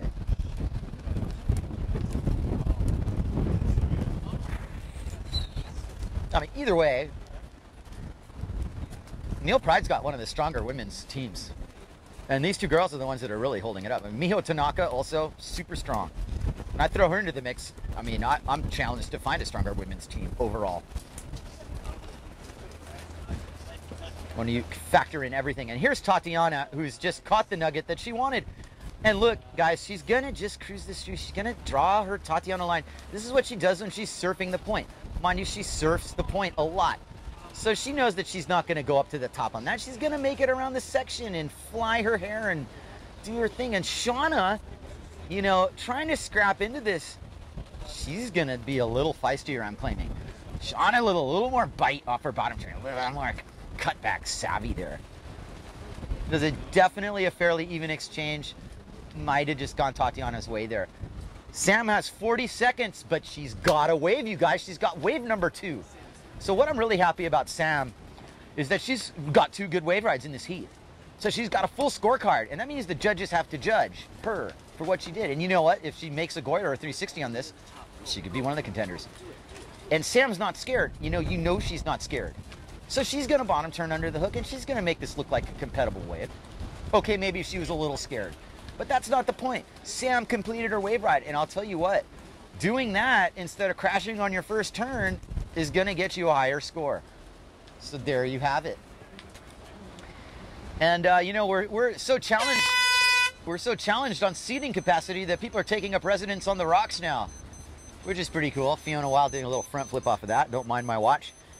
Anyway, and moving forward, we don't have results from that heat 2 yet, but we will have results shortly. Heat number 3 is going to include Miho Tanaka, Sarah Delaunay, and Tiffany Ward. This is definitely going to be a heat.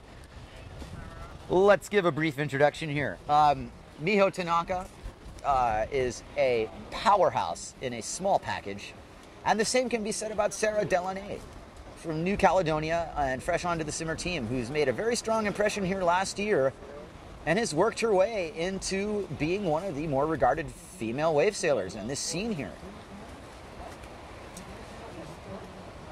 Tiffany Ward might need no introduction, but I'll go ahead and say that Tiffany is built very solidly and sails very solidly, and you definitely see the power in her style. Tiffany's been sailing in this lineup for well over 10 years. Not new to the professional game at all. She's not a new name, not a new face, but you know what? She is still a contender.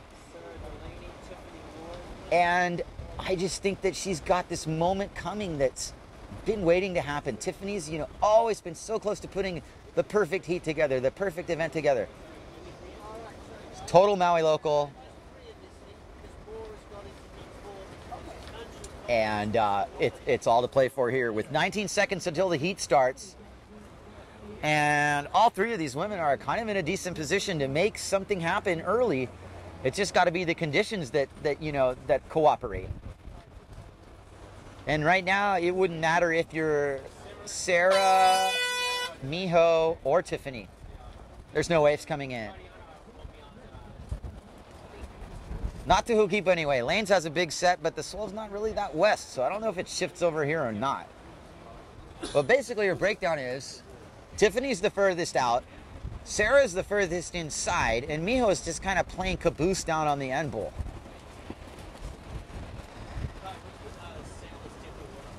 Tiffany Ward up top on the orange Gastra.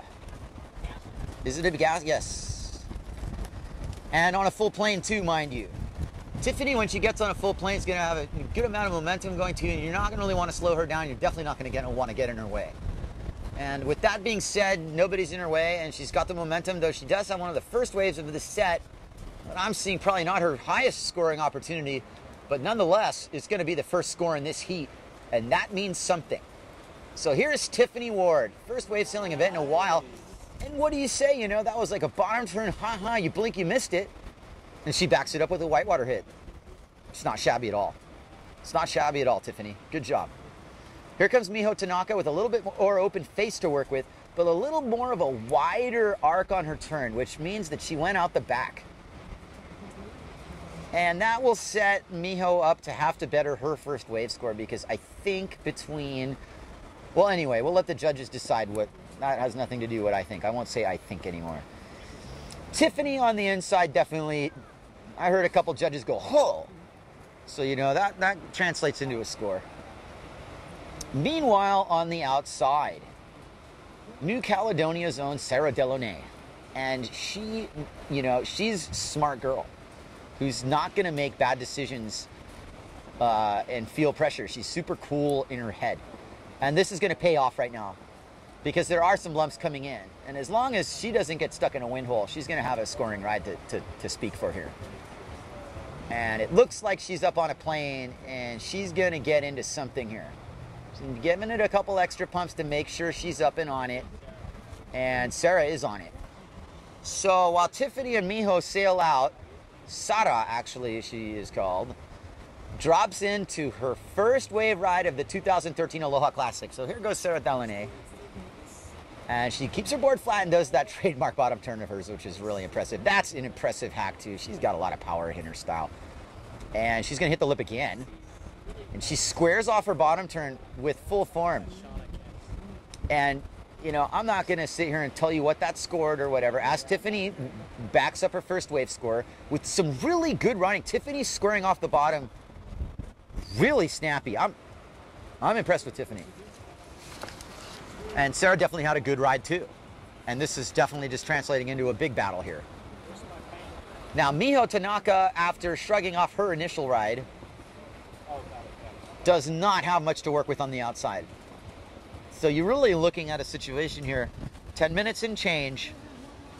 You never know what's going to happen in this lineup now. It could be you get your one chance to have a set wave. Well, it looks like Miho's been given a second chance at least. She's got some sort of a scoring opportunity here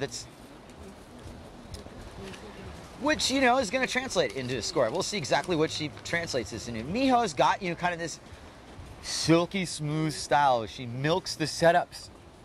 She's got a really wide stance. And that gives her a lot of drive off the bottom. And the same to go with Sarah. Because, I mean, I think part of it, too, is that they're not that tall.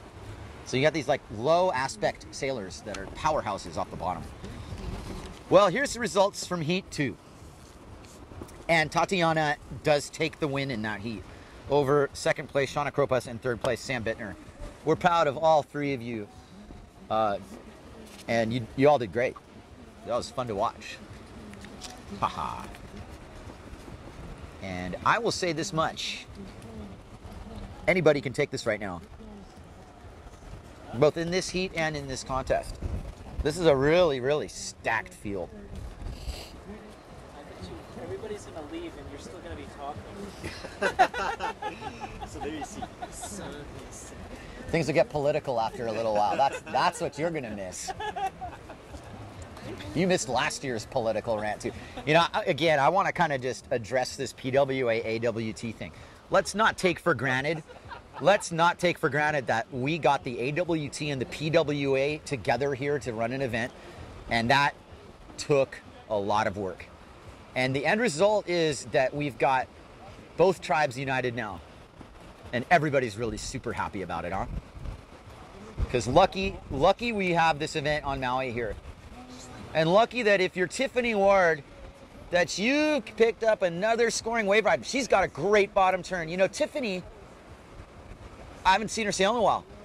And I'm pretty impressed with the level of effort coming out of her, even though that was a late slap down. But you know what? She went.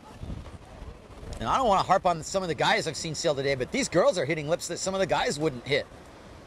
So that's all I'm going to say.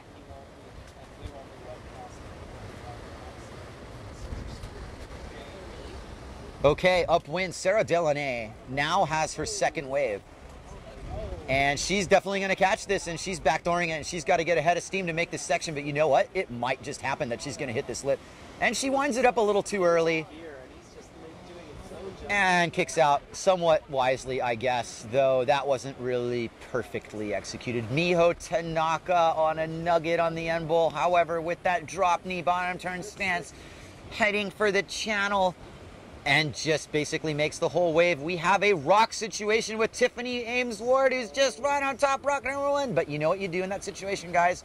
Forget the water start swimming. And come the Walsh brothers, they're like, okay, we got you. But Tiffany, you know, I've seen this before. She starts kind of, you know, getting, she's a good swimmer. She knows how to get out of that situation. No problem. I'm really impressed with Tiffany so far. What do I tell you? She's sailing really well here.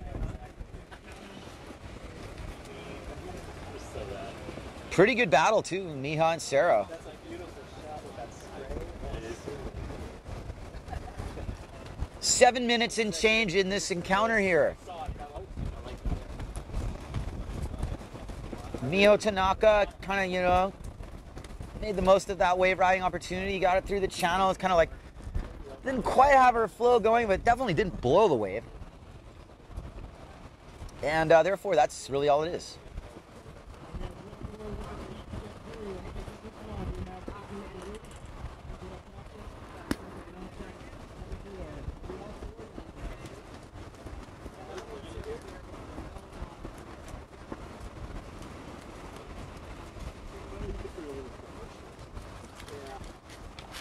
Cut to a quick commercial break there, Flycatcher. We'll cut to commercial real super quick. Get back in a sec.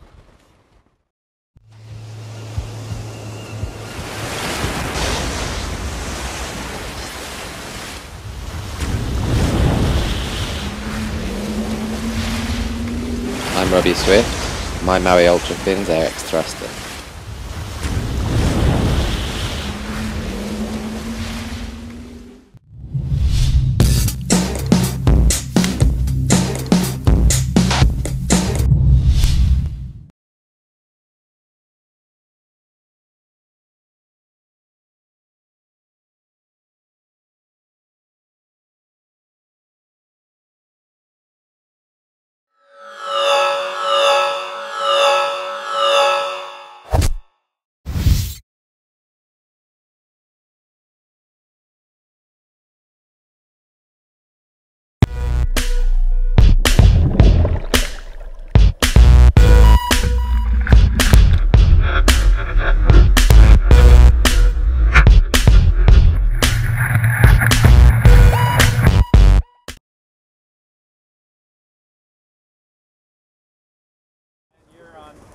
All right, welcome back to Hookipa. Absolutely nothing happened while we were gone from that commercial break. The first time all day that's happened.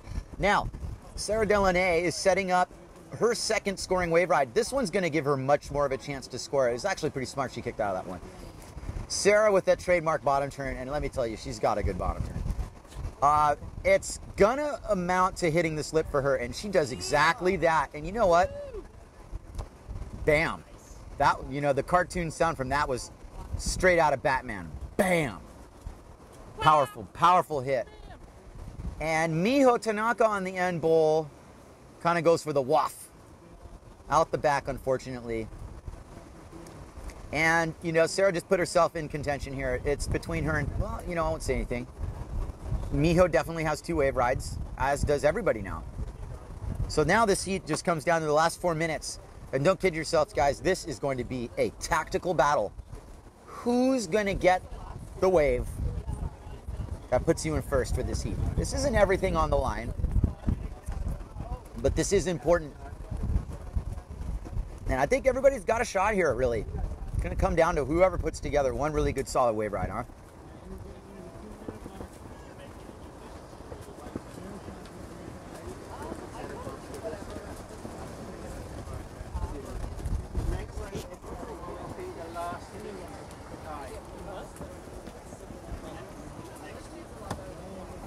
Just been informed by head judge Duncan Coombs that after the conclusion of the next heat with Ingrid LaRouche, Angela Cochran, and Josek, that we are done for the day.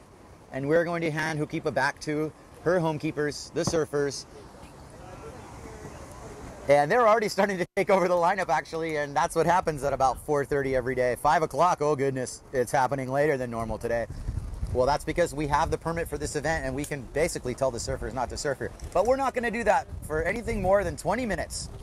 We just need one more heat, and it'll be a done bird. So, with that in mind, 2 minutes and 45 seconds left. Sarah and Miho kind of lining up for the same wave, but Sarah's definitely in better position, and she's going to go ahead and get it. She's going to pump her way in it, but she can't get it. And what happened there? Interesting. That wind's really gotten puffy and light. And nobody really ended up with that except, lo and behold, Miho Tanaka, who's going to chip away at her. She's going to get a chance to, to get back in this. And, Miho's done herself well already. She's gotten some solid wave rides.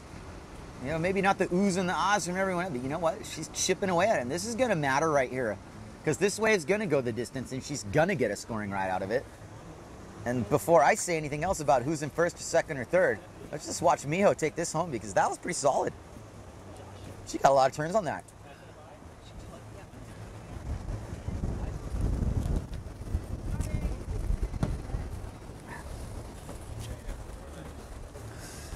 The fact of the matter is that all these women here, they're chasing Junko Nagoshi.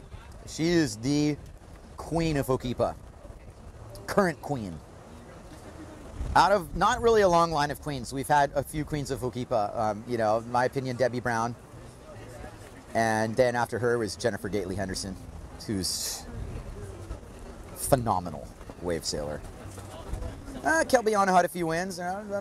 Personal favorites aside, there were a few others. And we're at a point right now where, you know, Junko's not going to be around forever in the professional windsurfing scene. Though she's got a lot of years left in her. Let's not kid ourselves. And girls like Tiffany and Sarah, Miho, Tatiana.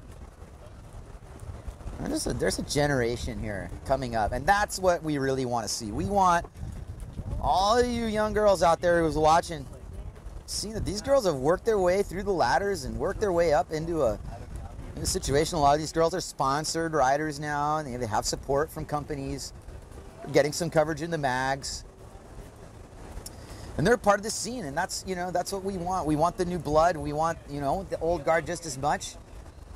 We look really complete as a sport when we got a little bit of both. But anyway, Tiffany Ames Ward right here, she's coming through the inside. You can really tell how light the wind's gotten. She barely even made it into that white water ball through there. And, you know, also true to this time of year, though I'm not noticing it, I know it all too well. It's hard to see right now, guys. That sun is creeping down low West Maui, and that first bottom turn is blind. It's blind, but you know what? It's not blind enough for Sarah Delaney to see her watch and realize she had one more scoring wave riding opportunity here. And she's going to take it, and this wave's going to count. I don't know if the judges know it, but it's going to count, and they are scoring it. And Sarah does her second bottom turn into her third bottom turn. Hey, look, it's going to count for something, you guys. You know, it might not have been the best wave of the heat, but it was the last wave of the heat.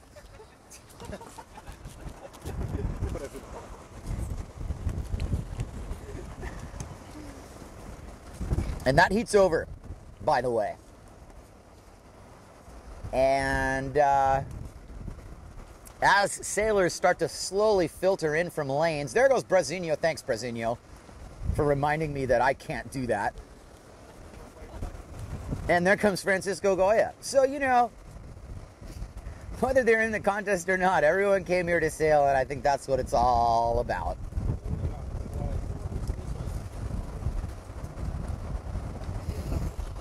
Even the donkey. Even the poor guy who sailed through the heat, he just wants to go windsurfing. We gave him a hard look. We told him, don't do it again. That's all you do. He's not going to get his butt kicked by locals or anything like that. So if this had been on Kauai, you know it would have been different. Because you know what they say? Maui no ka'oi, Kauai no come over.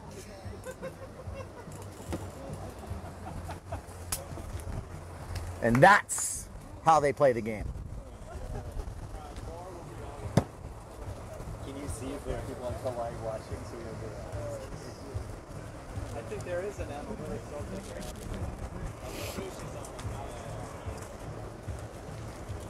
There's Francisco Goya, former world champion on the inside, owner of Goya Sails and Boards. I just want to say hi and thank you, Francisco, because you're the man. You're keeping a real humble approach to this. And, man, talk about another sailor I never see sailing without a smile on his face. Ear to ear, the guy's just like, he's like a 12-year-old kid out there. And he always will be. Anyway, fast forward to the present tense, because this heat started and you don't know who's in it. It's Ingrid LaRouche. Oh, no, it is an you're right. Angela Cochran, whether she's there or not, I'm not 100% sure. Kelly Moore.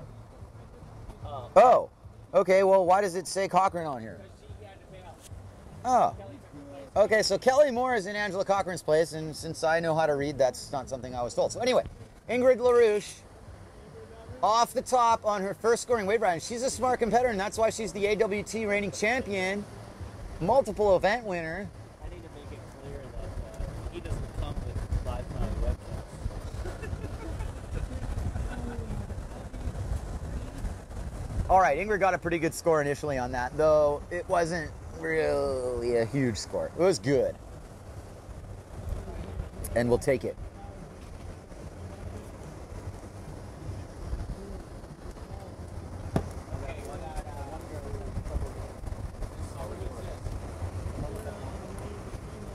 Now, I'm not really sure who Josh Sheck is or what that's all about. As we watch Sarah Delaney come in from after heat, that's not going to score for anybody. So don't get all excited.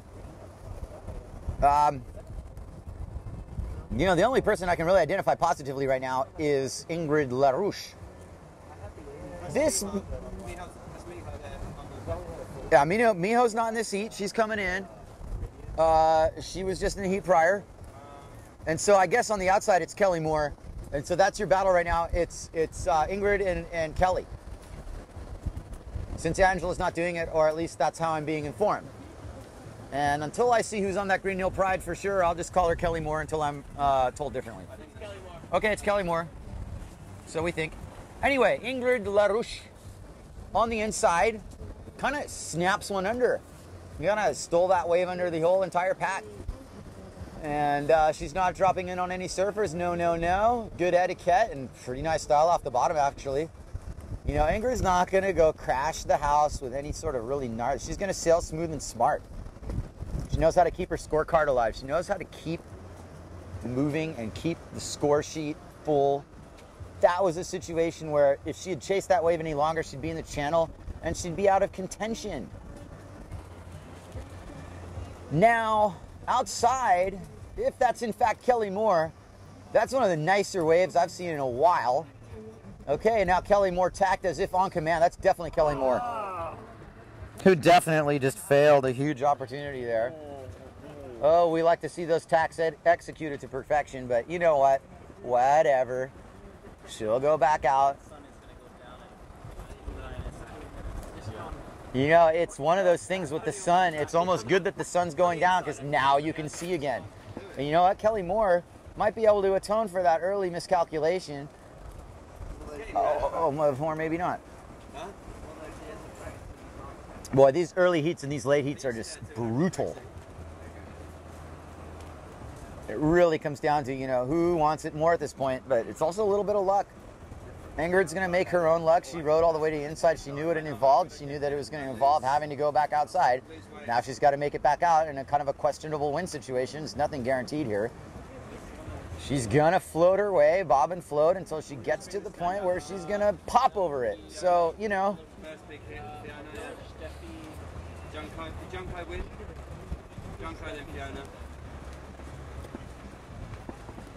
Okay, Ingrid's popped up onto a plane. She's got herself outside now.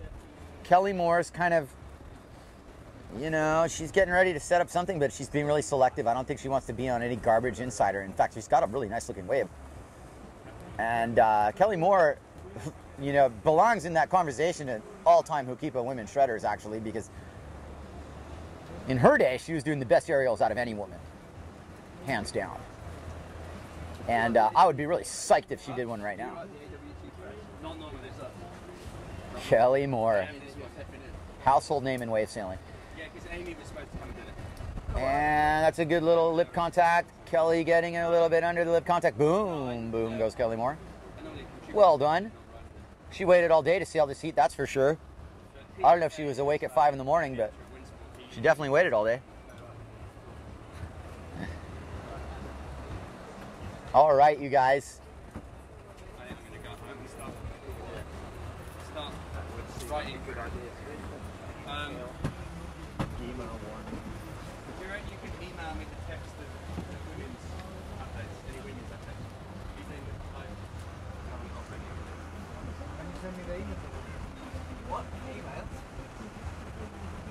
Yeah, I can do that. 8 minutes and change here, and it's definitely calming down here.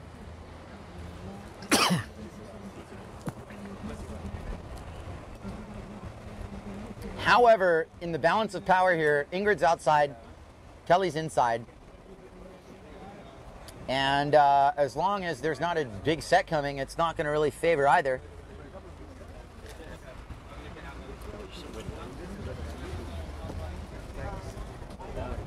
we'll watch Ingrid ride this wave, and then I'll voice the results from the last heat. So Ingrid LaRouche takes it to the bottom on a good size wave, actually, a good head high wave. Slices it off the top. She's got some mass power in there. Boom, hits the lip, comes back down with it. Now, in the last heat, winning it was Sarah Delaunay. Good job, Sarah. And second place, and earning it, is Tiffany Ward. Third place for Miho Tanaka. No praise, no disgrace. I think she's got a better heat in her, and she'd probably tell you that. And that just means that next time she'll put a better heat together. Nothing to apologize about, really.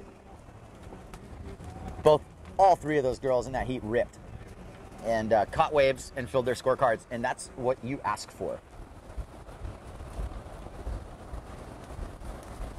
And really, you know, it's only 2 waves that count, so if you took 14 minutes to catch the right 2 waves, that's better than taking 14 minutes to catch 4 or 6 of not the right waves. You want set waves and you want to ride them all the way through. There's no mystery there.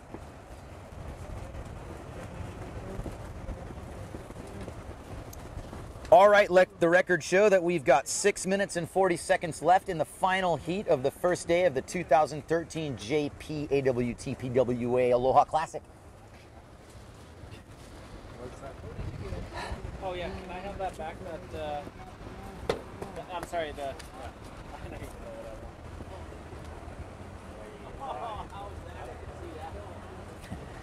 Now, I won't get too bent out of shape, but I mean, like, some of these surfers upwind here are starting to do their airs.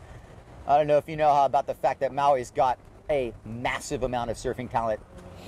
Guys like Albi Lair and Matt Miola, to name only a very few. But, I mean, they put this island on the map a while ago. And there's so much raw surfing talent coming out, and this is when they come out. And it's funny how Hookipa is like this great wave for performance air surfing, because you got this little bit of wind that blows you into these lefts. This guy right here, he's gonna follow him a little bit. Let's see if he cracks a boom boom. You know, all I'm saying is that the level is insane. And I'm not gonna paddle out there right now. They're not gonna give me any waves. They've got it covered. No one's getting anything out there. The boys are ruling it. And unfortunately, you know, here with 5 minutes and 30 seconds to go, both girls can't even water start. And I think Duncan's kind of looking at it like, oh, let's just squeak through this. But he's on the other side of him is going, when does this turn into an unfair situation? The good thing is that they're both on the inside. So it's not going to favor one person over the other.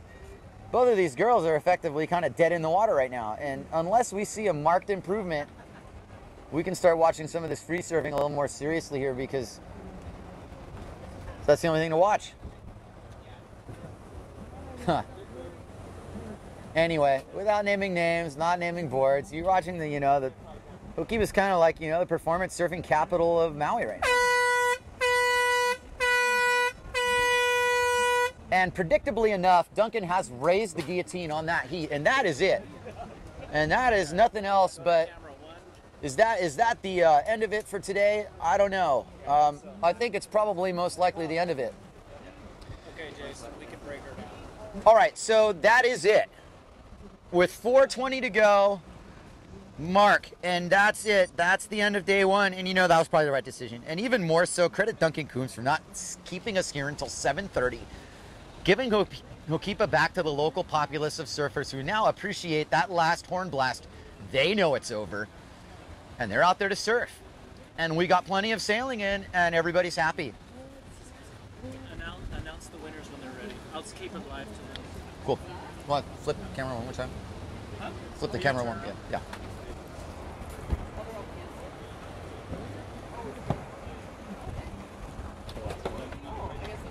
Thank you. Oh.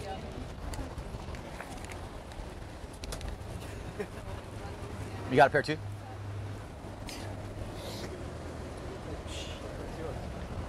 Sorry.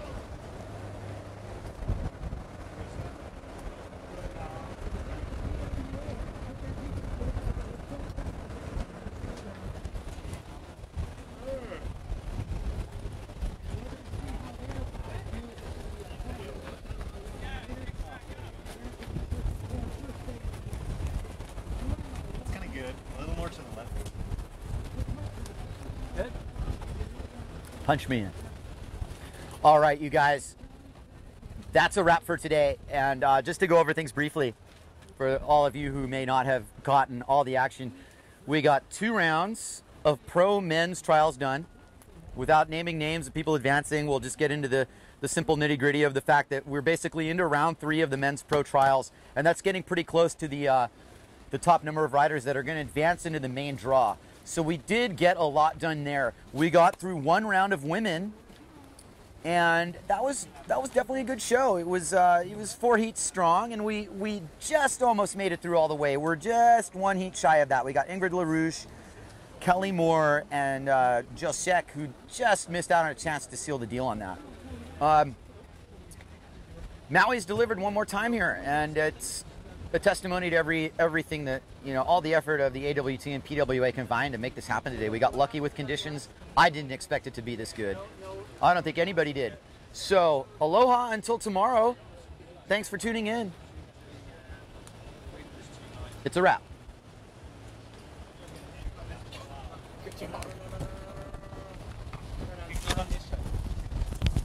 We're done, huh? Oh gosh, that's yet to happen. But it should and it will. Oh my goodness.